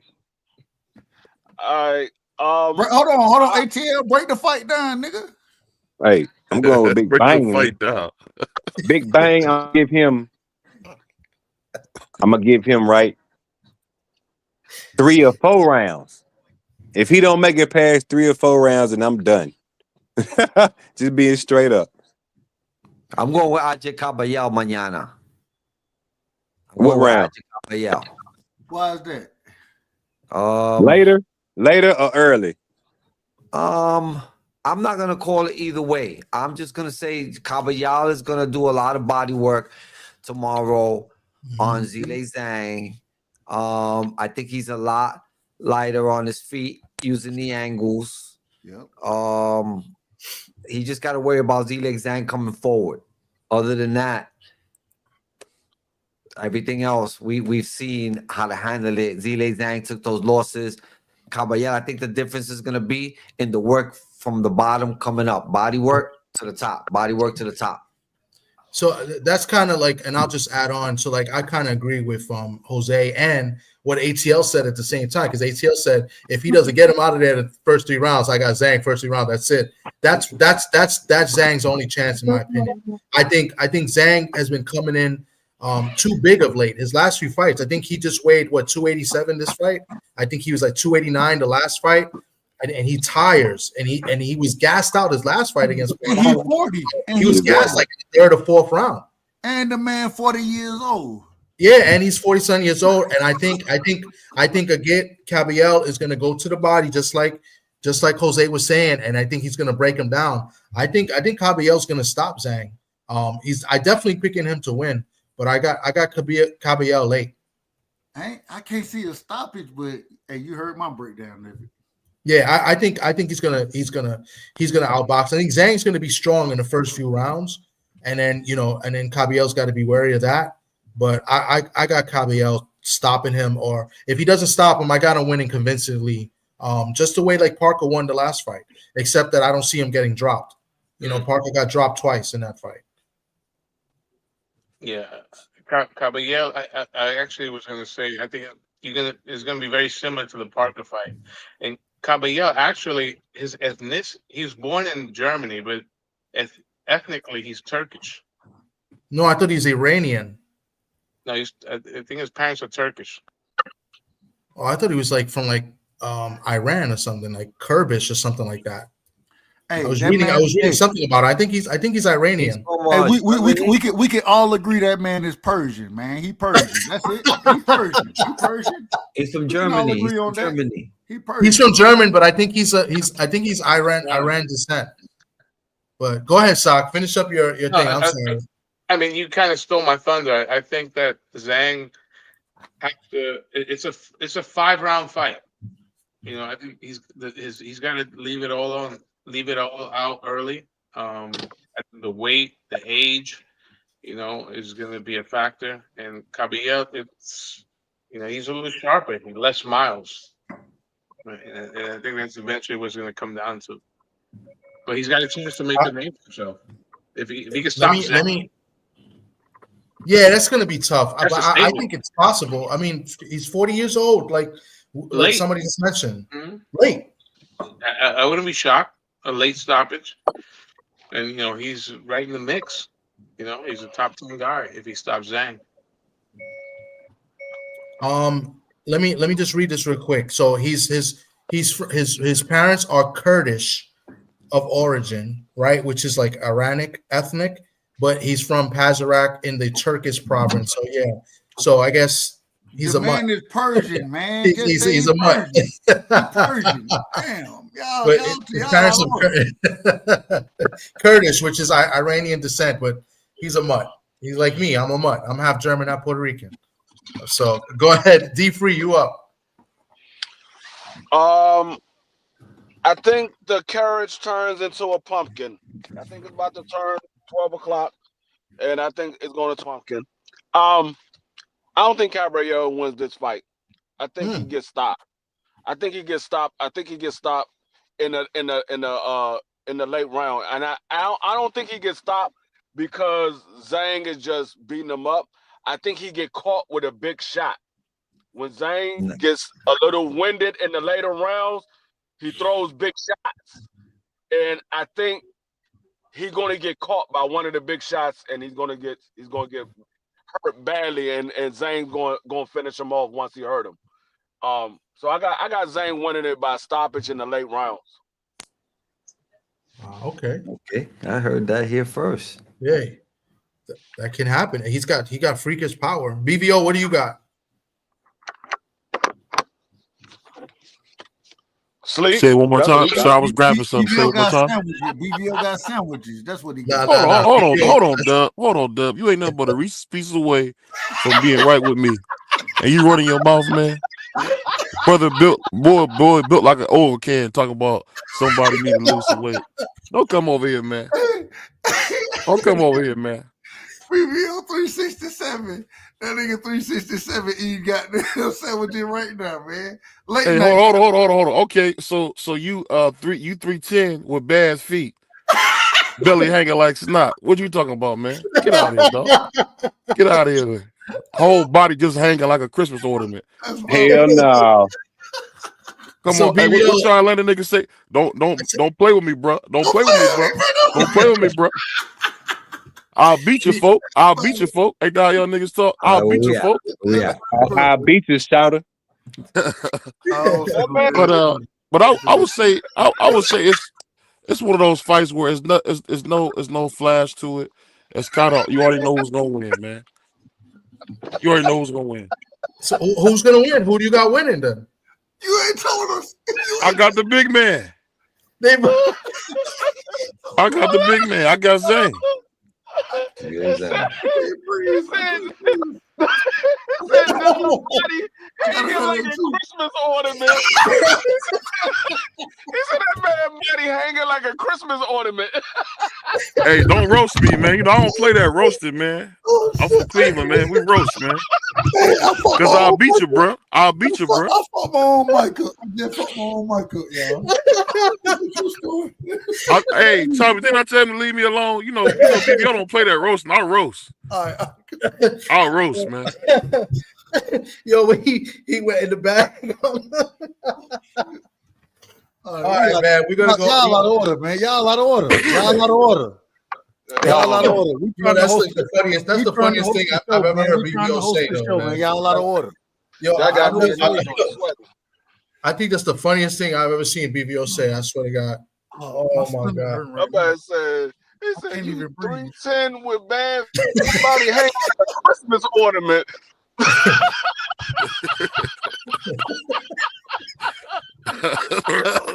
Oh God. Yo, You know what's funny? I'll be ready to roast, man. You can't roast me, man. You can't roast me, man. All right. yo, let's move to the next fight. I'm gonna move on to the next We fight. We hosting got two that fights damn left. show, man. We hosting that show. Yo, We out of order. We got Bro, two more fights yo, left. we got two more fights left, man. Y'all wilding, bro. Y'all wilding. Yo, all right, let's go to what could be the most exciting fight of the night. At least that's what it's being portrayed as. Virgil Ortiz, 22-0, taking on Israel Madrimov, who's 10-1-1. Let me give you the odds real quick. Virgil Ortiz is the favorite in this fight. He's minus 125, and Israel Madrimov is paying even money. So as the underdog, he's playing even money. So 100 to win 100. For Virgil Ortiz, you got to put $125 to win 100. So this may be the fight of the night. Who you got and why? Who wants to lead off? I'll lead off. I think this is going to be a tough fight for Virgil. The one thing I will say about the Dream, he's very tricky, like most European fighters. So it's not going to be an easy one. But I think if Virgil can do a good job of keeping his defense together, because Madrimov does a great job with body work. I think his body work is what really changed that Terence Crawford fight, because he went to Terrence's body in a way we don't usually see in modern boxing. So I think Virgil will have to do a good job of digging to the body and working that jab and not falling for that game, because Virgil seems to fall into that trap of always wanting to bang. Sometimes you got to box. And I think in order to beat Madrimov, you got to do a little bit more boxing in this fight, because Madrimov, you don't want to get down and dirty with him. You seen Terence Crawford could have lost that fight if he wouldn't have won the championship rounds, because he'll bring you into a fight you don't want to have. So I think keep the jab going, boxing, keep on the outside. Don't bang with him like you did with Boychek, because I thought Boychek beat Virgil. So I'm going with Virgil by I'll say split decision. Okay. All right. That's not bad. Who's next? Who wants to go up next? I'll take it. I'll take it. I've not been impressed with Virgil Ortiz. We talking about Frederick Lawson, Thomas Delerme, and Sergey Bohacek, who, again, I'll reiterate what the last guy said. Most people thought the fight could have gone the other way. I'm not impressed, and I think that on tomorrow night, Bohacek proves to me why I'm not impressed with Ortiz. So tomorrow, I like Majimov to win the fight against Ortiz. Even with 10 fights, yeah. So not impressed with Ortiz. I like Majimov tomorrow. So let's see what happens. Okay. You got decision or stoppage? Man, Bohacek dropped him. If you twist my arm, I'm gonna say a decision. I'm a decision. I think Ortiz, even if he gets dropped, he's a tough customer. Man, I agree with a lot of what both of y'all said. I think that the feigning, and I'm nervous for Virgil. I'm a Virgil fan. I'm a huge Virgil Ortiz fan. I like Virgil. I think the feints that Madrimov gonna give him, I wouldn't be surprised if I seen Virgil rush in and do some shit that I say it respectfully. He might run into some shit that he didn't even see coming simply off of the damn feints he's gonna be reacting to, in my personal opinion. And I hope I'm wrong. I'm rooting for Virgil, but I think Madrimov stop him. I think Madrimov stop him in the 10th round, 9th, 10th, somewhere in there. I think it's gonna be somewhat of a boxing match early, but I think that Madrimov is the smarter fighter. That European style is just different. He could change the angles on Virgil, and I think it's going to be something different that Virgil hasn't seen. And them feints, I think the feigning is going to be what really gets Virgil. And I think Virgil gonna think something is coming, look to react, look to counter, look to throw, and then get caught with some shit, and he's gonna be more hurt than he expect to be. I'm picking Madrimov to win the fight. I'm rooting for Virgil. I'm rooting for Virgil Ortiz, though. I ain't gonna lie to you. So, what do you think? When the fight was signed, I went with Virgil Ortiz, and I'm gonna stick with my guns. I do think Ortiz is a special fighter. Um, I think most people that are picking against Ortiz are based off his last fight, how much that last fight took out of him. I just think that he's more dynamic. I think Madrimov is the more experienced fighter. If you want, take amateur wise, those 10 pro fights, I don't think, is an indication. I see it's kind of even because of his extensive amateur background. I think Madrimov is going to have to take chances. He's going to have to take more chances than he did against Crawford, and I think that's when he's going to get in trouble. Madrimov is a better athlete. I mean, you see videos; he's doing push-ups, polymetric stuff. But at the end of the day, I think Ortiz is just a better fighter. I think he's got the punching power, and I can see him stopping Madrimov. If Madrimov is more aggressive, I can see Ortiz stopping him between 8 and 10. And I think it's definitely it's going to be the best fight on the card, and I'm sticking with Ortiz by stoppage. Okay. I like that, and I agree with you, Saul. It's the best fight on the damn. I agree with that 100%. Yeah, I think this is the best fight on the card. ATL, what do you got? I just want to add something in there. Are you guys impressed or not impressed with the way Majimov's defense was in that fight against Bud? I thought his defense was pretty good. He blocked a lot of shots that Bud thrown. I thought he was more aggressive than Bud. Usually Bud's the aggressive. I was very impressed with his defense in that fight out of everything. He was definitely the more aggressive, and he had defense that Bud wasn't used to. But Virgil Ortiz Jr., he's a different kind of guy.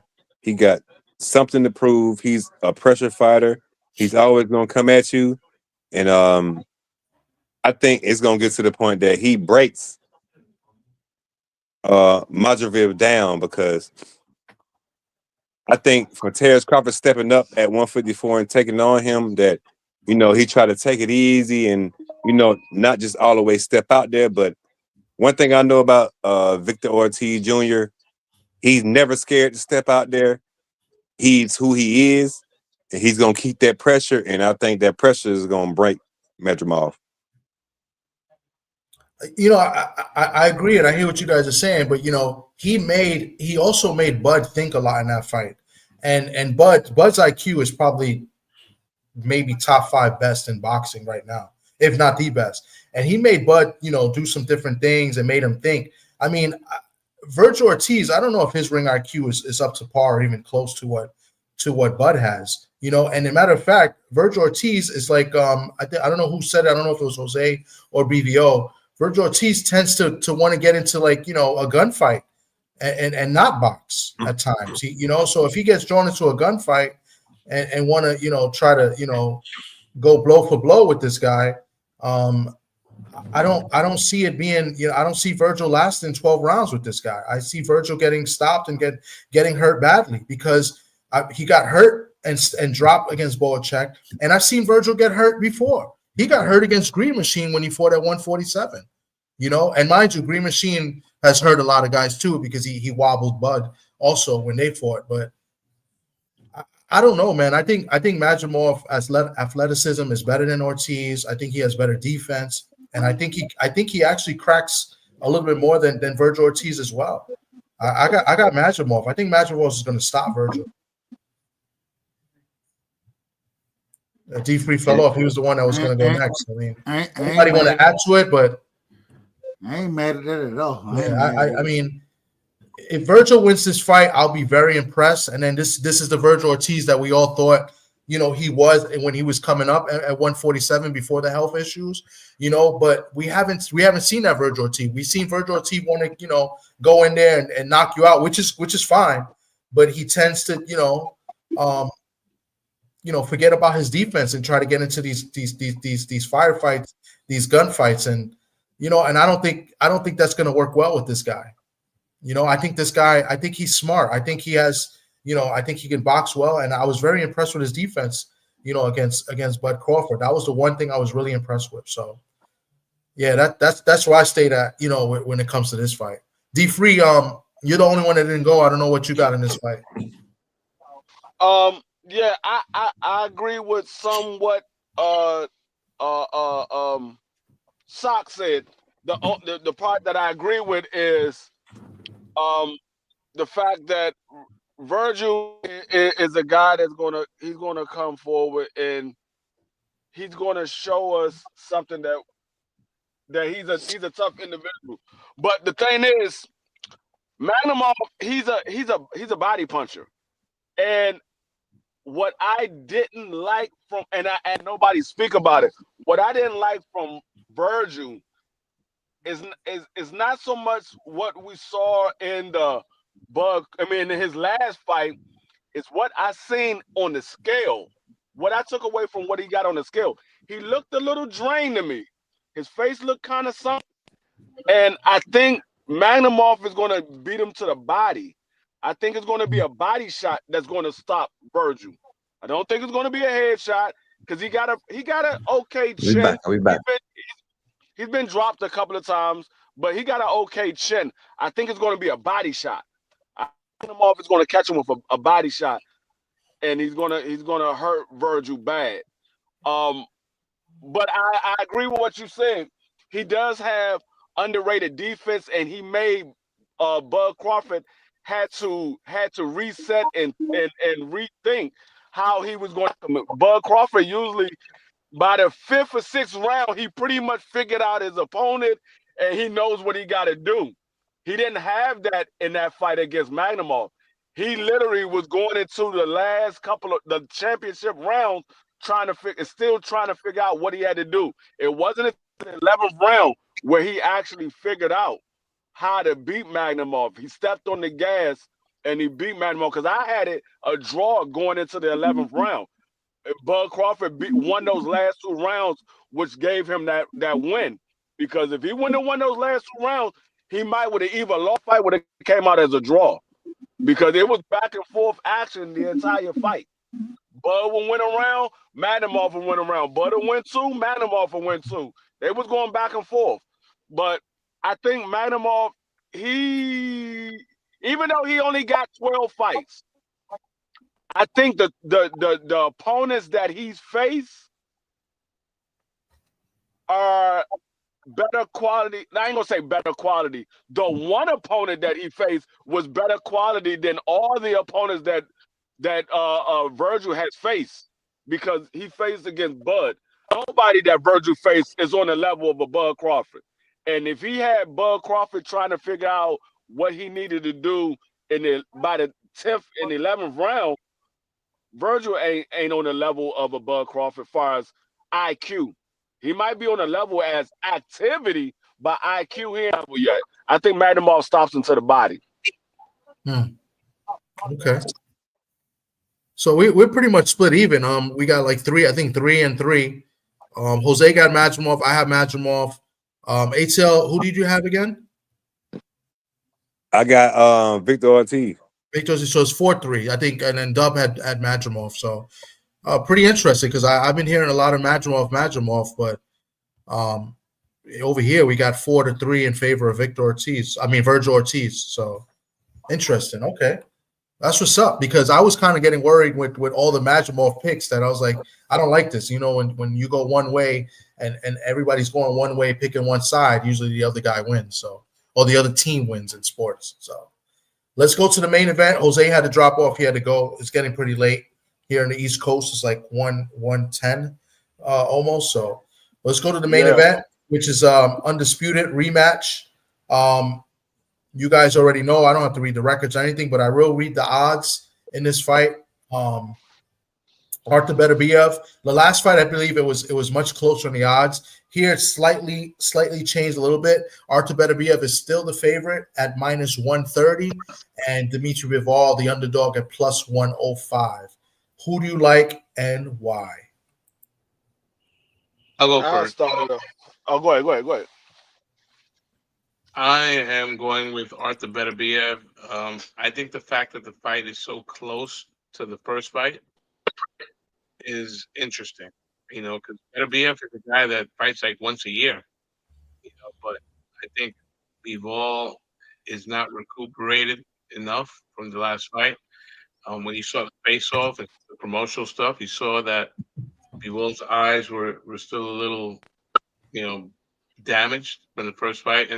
And like when we had Scully on before, I asked him how much better can Bivol be? And I don't think Bivol could be much better. I think if anything, if he's the aggressor, he's gonna go out face first. Because Beterbiev is that type of puncher. He's the type of guy that you don't look at his driver's license. He's 40, but he's clean 40. He doesn't drink. He's training all year round, and I see an easy win for Beterbiev. I think Bivol is a great champion, but I just think that Beterbiev is special.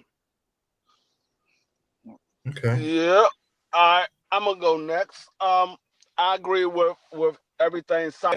I'm gonna take it a little different though, and dig a little bit deeper. I got Arthur by stoppage. What we saw in the last fight was an Arthur that was coming off an injury, who was still kind of little ginger on his knee. He didn't want to so much. He didn't want to push it to the limit. Now that he got through that fight and he realized, okay, his knee is healthy, we heard from his coach.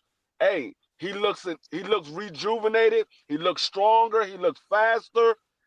I think, and then we go back and listen to what he said. He got to be a little more offensive. He was too defensive in the fight, and there was openings that he didn't go after because he was afraid of getting hit or whatever have you. You open yourself up by being more offensive, Arthur is the wrong person to open up with. You don't want to open up with a guy that can literally put you in the next week. So I'm gonna go with Arthur by stoppage because I think Bivol is going to try to do something that's going to cause him to lose the fight because I think him moving like in that last fight is probably the best defense that he can have. So if he's trying to stand there and box more, is leaving him up for a knockout. Okay, well, I guess I'll go next. I think the first fight was a close fight. You know what I'm saying? It could have went either way. But one thing I know about Bivol, he don't like to lose. And he ain't like to lose that first fight. I think he gonna come back with a different game plan. And I think he gonna do whatever he got to do to win the decision. I don't think it's gonna be no knockout or nothing, but I think he's gonna win by decision. And it's that reason that you just gave is why I think Beterbiev is going to win and Yeah, I stop think better. Bivol because I just think that Bivol's going to try to do more, like you said. And Bivol's a good boxer, and he boxed well in that fight. But I think he got a little bit damaged in that fight in the second half of the fight. You could tell in his face, So, and I think with Bivol opening up and wanting to do more, it's going to leave him more open to take more shots, So maybe Bivol could get more aggressive in the first half of the fight. Like he started off really good in the first half of the last fight, and maybe sit on his punches a little more. He caught Beterbiev's attention a few times in that first half of the fight. So maybe he could put something on it. And we've seen Beterbiev get rocked before and been in trouble before. He was in trouble against Yard, but Bivol doesn't really have that pop. You know what I'm saying? So I don't know. I think with him opening up more and trying to do more, I could see Beterbiev breaking him down even more than the first fight because I believe he did break him down in like the last few rounds. I thought he hurt Bivol, and I thought he put some serious damage to his face. And even when we had Scully on, Scully said the same thing when we talked to Scully. So I like Beterbiev to stop him. I'm gonna pick Beterbiev 9th round stoppage. BBO? Oh, I would agree, man. I think when you're talking about Arthur Beterbiev, man, coming off being a lot more healthy, and just think what he did coming off a knee injury, man. Bibble's face looked like hamburger meat. So I mean, I just don't see any way Bibble can win because if you open up, you'll get beat to death. And I just see my man Arthur Beterbiev beating the vodka out of him, man. It's gonna be a nightmare for Bibble tomorrow. What do you guys think of David Benavidez being at this fight and going to probably be there front row for this fight? Because he's going to want to fight the winner. He'll get That's knocked a out good in 6 move. months.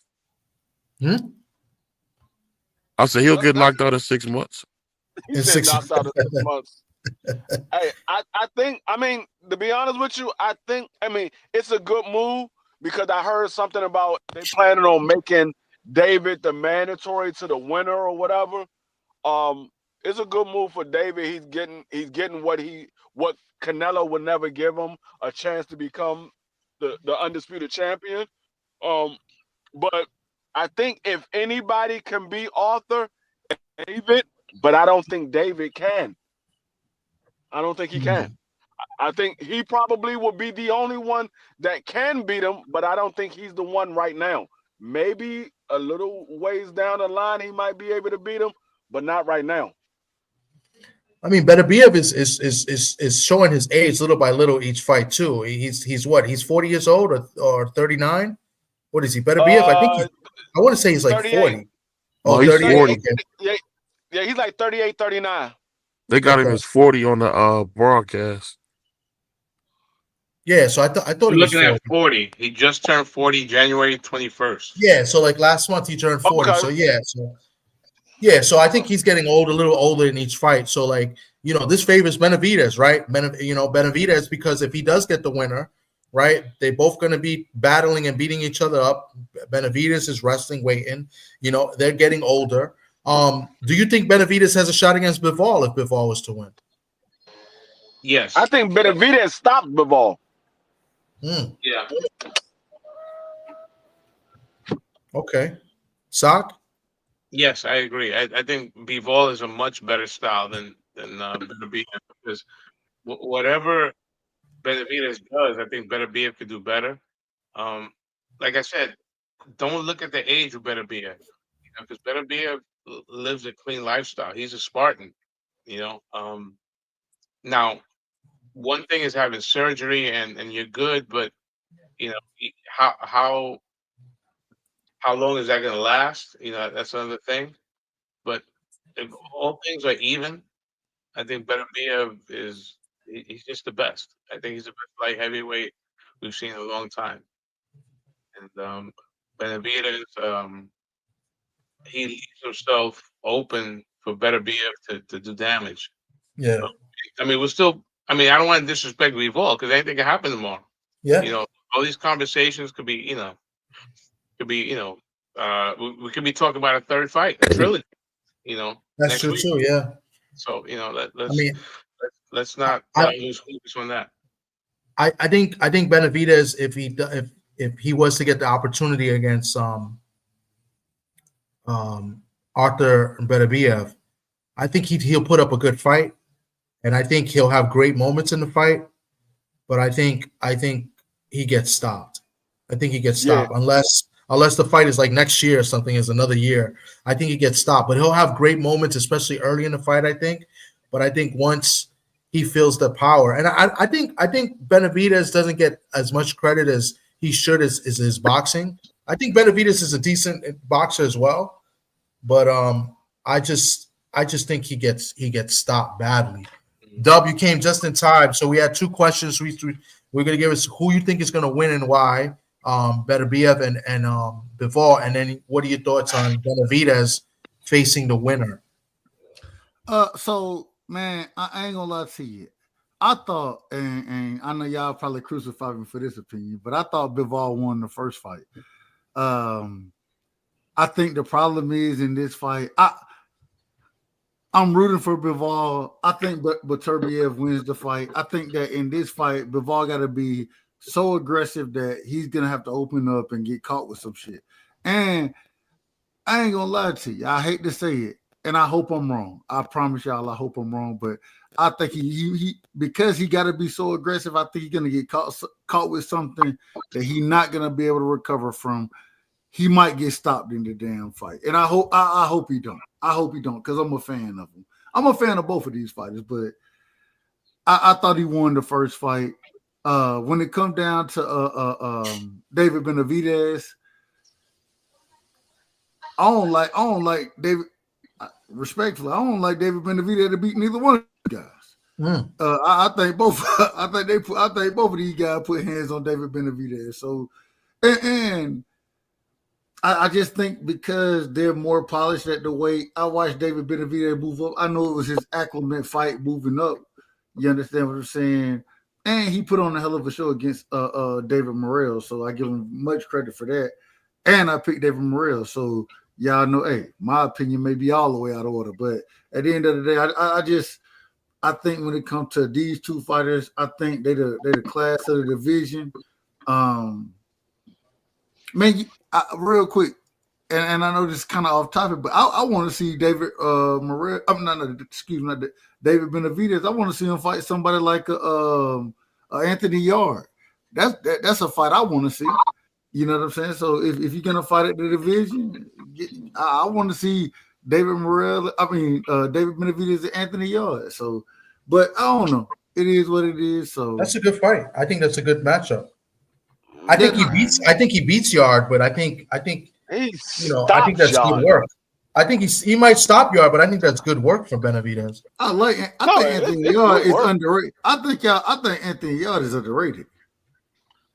Yeah, he's definitely overrated. No, he said underrated. No, I know what he said, and I said he's definitely overrated. I know what he said. Shout out to my brother. I know exactly what he said. But he's definitely overrated. I think it's good work, but I think it's wasted work. Why go fight Anthony Yarde when you can go right at the champion right now? Because you ain't got because Arthur is the prize. He's the prize. We don't know how much longer you got left for Arthur to be in the sport of boxing.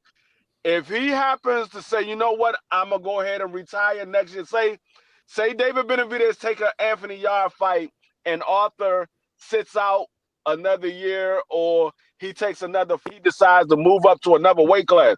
Now all those belts get dispersed, and you got to start all the way back over again. He's the prize. that's It's true. right there.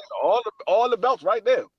It's true. I mean, I would think. I mean, the reason why he's there, and Turkey, brought him over there is to try to set up that fight next. I mean, it's going to make a lot of money, and Beterbiev, he's not the guy that he has these unique training methods and habits, but he's not the most healthiest guy. He's been hurt a few times, and the age. So I'm assuming they're going to try to make that fight sooner than later. But first things first. You got to win tomorrow, right? You got to beat Bivol tomorrow, and because I believe if Bivol does get the win, depending on how he wins, right? If it's another close fight and they give Bivol the decision, there'll be a trilogy. I mean, that makes sense. If Bivol is to somehow win convincingly or stop Beterbiev for whatever reason, then there's no reason for a third fight. I got a question to the whole panel. How many of y'all are watching the entire card tomorrow? I am. It starts in about 10 hours. And this ATL, I watch all that shit. I don't really care about the undercard. How many of you are paying for it? I am. $25. $25, Come on, man. $25. Come on, bro. I'm paying for it. I already bought my. Who said fuck it? Stop. I mean, I did just get a new Fire Stick. I want to try it out, see if it works. Damn. I caught some new binoculars. I'm gonna pay $25, bro. I'm gonna pay. I got some new binoculars. I'm about to look at the y'all niggas savage. How many fights are there? There's 1, 2, Straight 3, up. 4, 5, 6, 7, 8, 9. Well, 10 fights.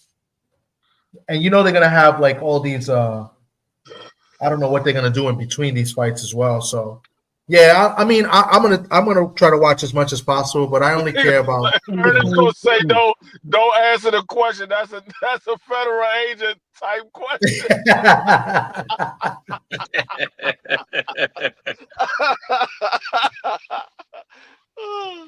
Oh man. But yeah, it starts like at 11 o'clock or something like that. East Coast time. I don't know where everybody's at. Everybody here, I think, is on the East Coast. That's what I said. It starts in about 10 hours. Yeah, it would really be great. It would be great if this is like a yearly thing. Like almost like a WrestleMania for boxing. That for at least as long as it lasts, right? Because I mean, how long is Turkey going to be in the game? Yeah.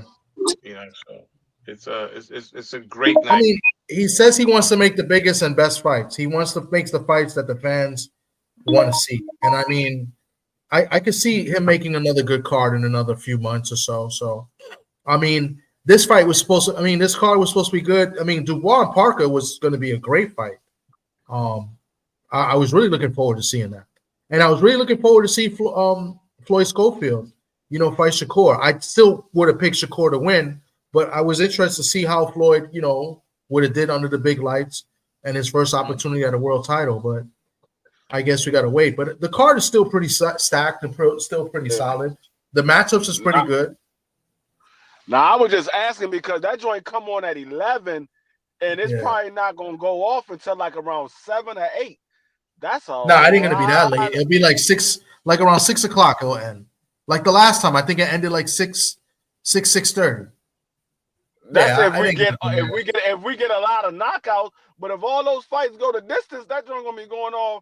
Nah, the last fight came on. The last fight came on at like 11 o'clock. It didn't go off until like 2 in the morning. Yeah, but even if they go all knockout, they always kill time. They always tell the fighters that you're gonna start approximately this time. They don't really, we was live for that. That joint didn't go off till like 2 in the morning, 2:30 in the morning. We was live.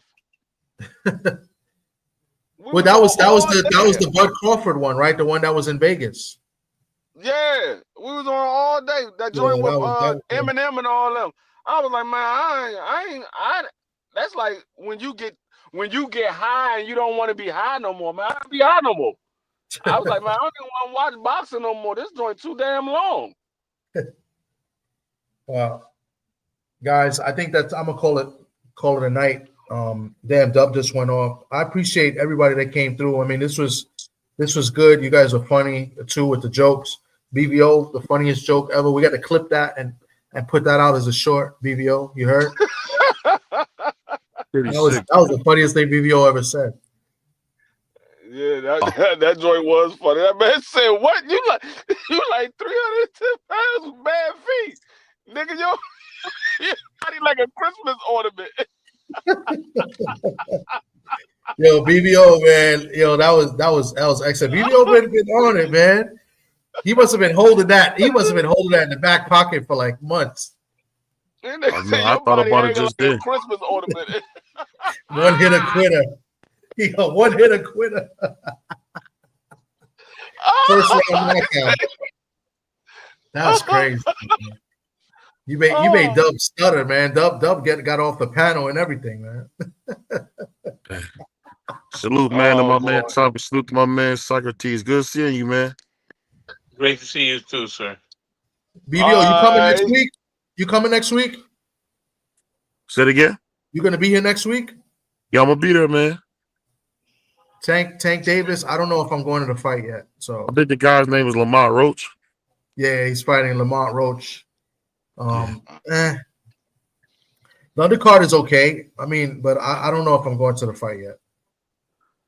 I didn't know that J Rock and daggone Jared Hurd was going to be on the daggone card.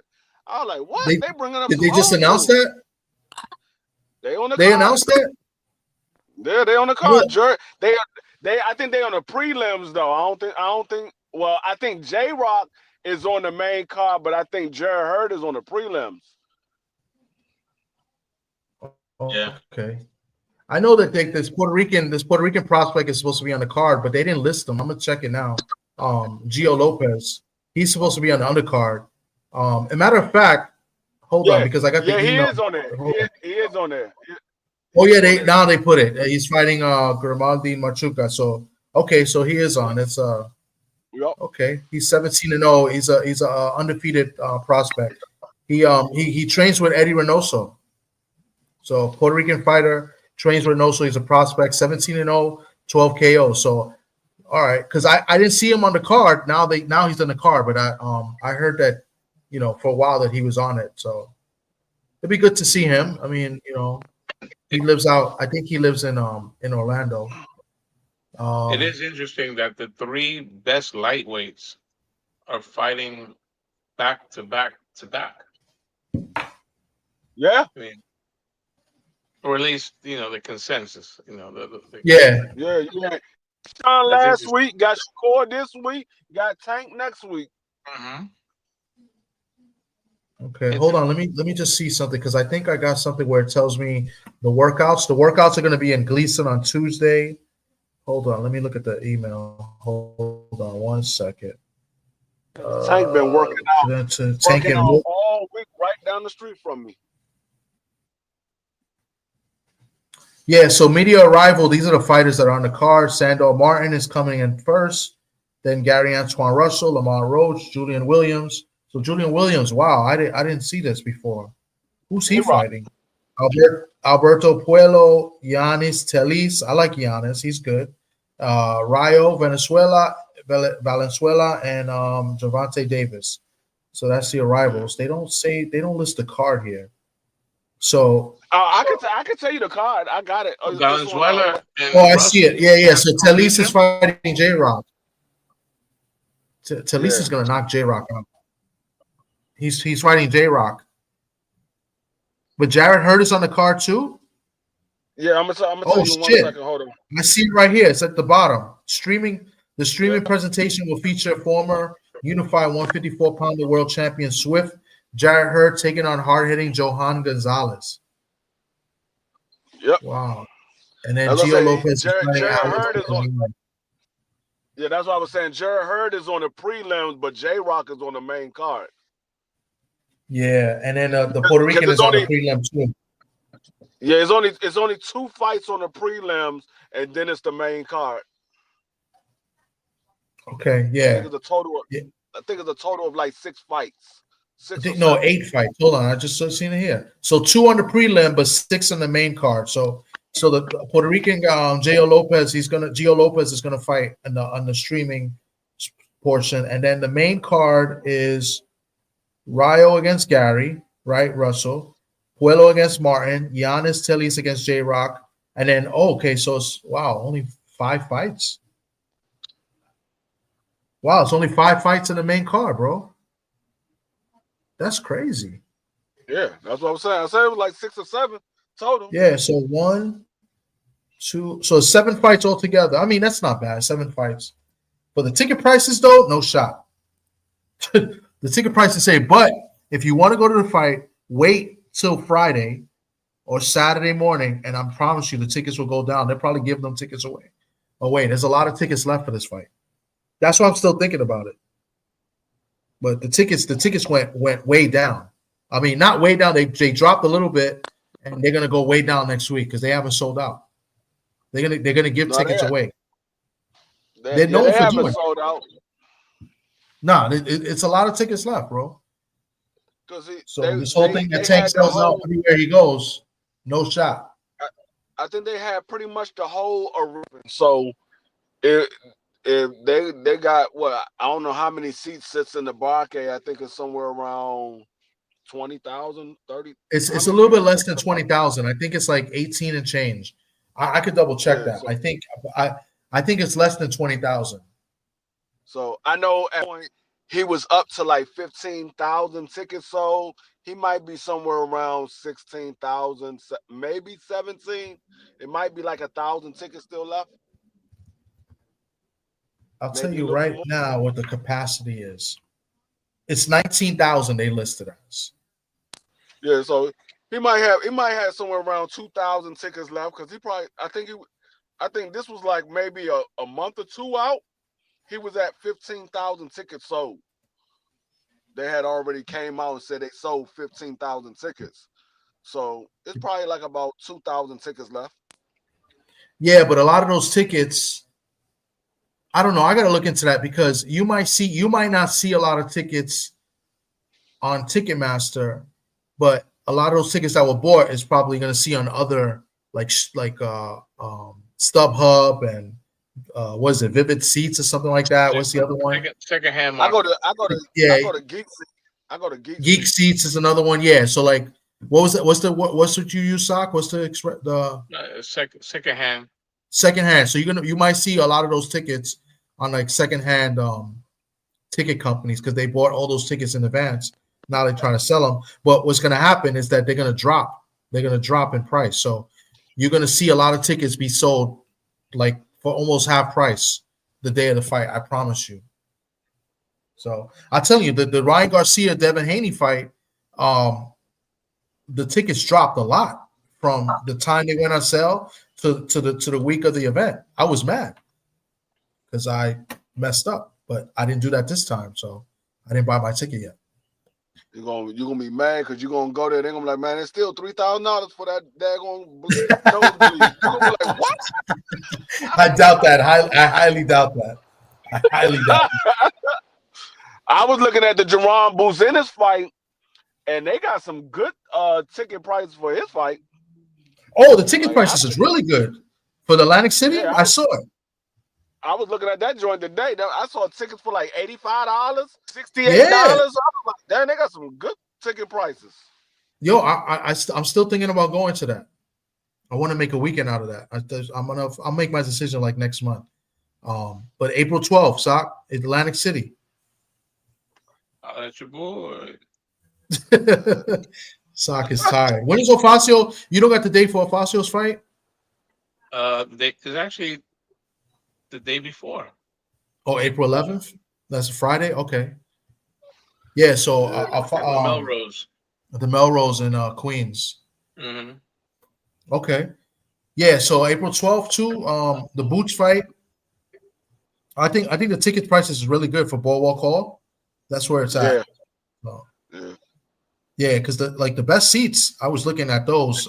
They had front row seats right there Well, on the floor. that's a Front row great ticket venue.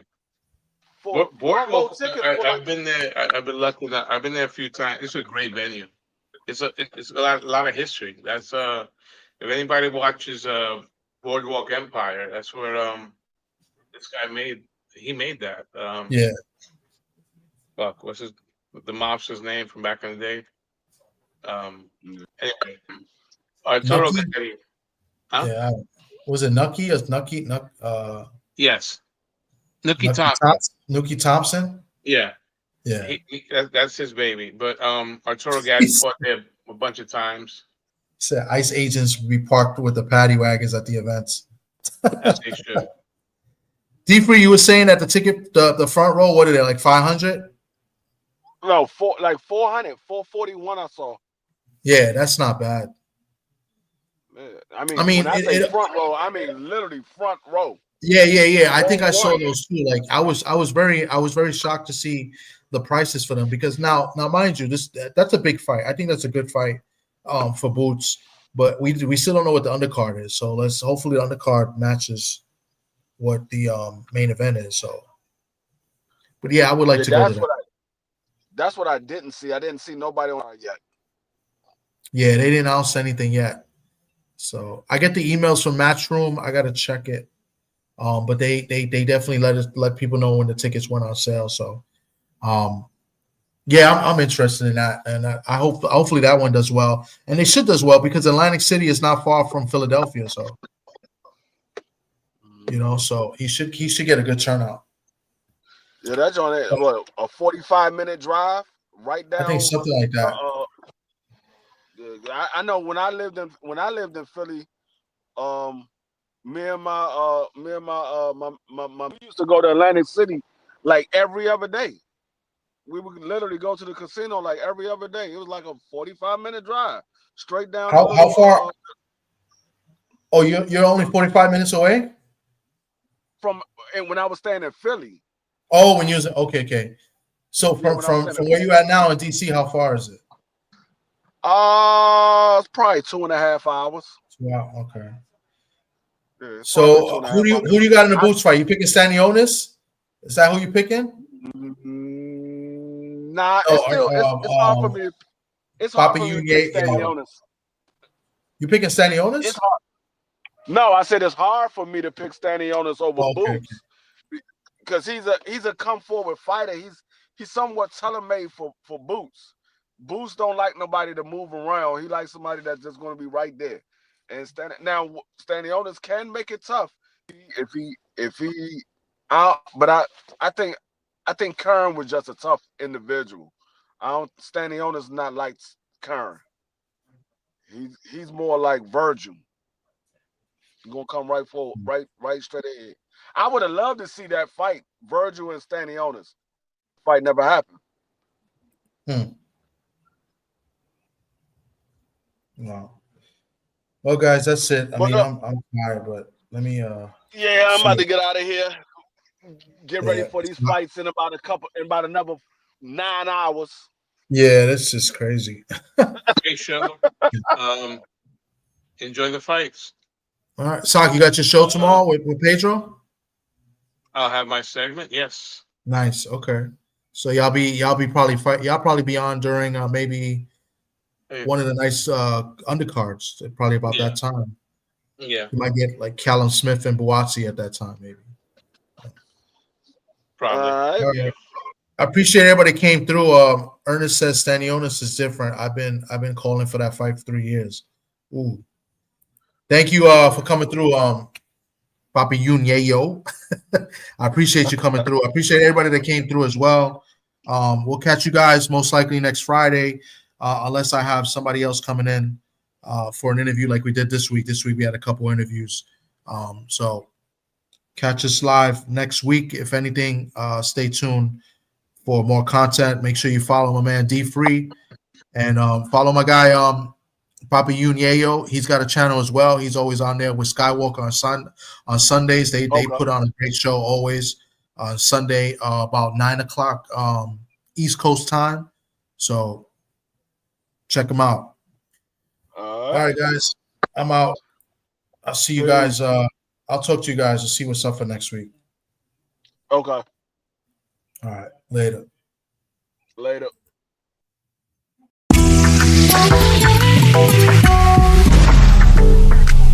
Thank you.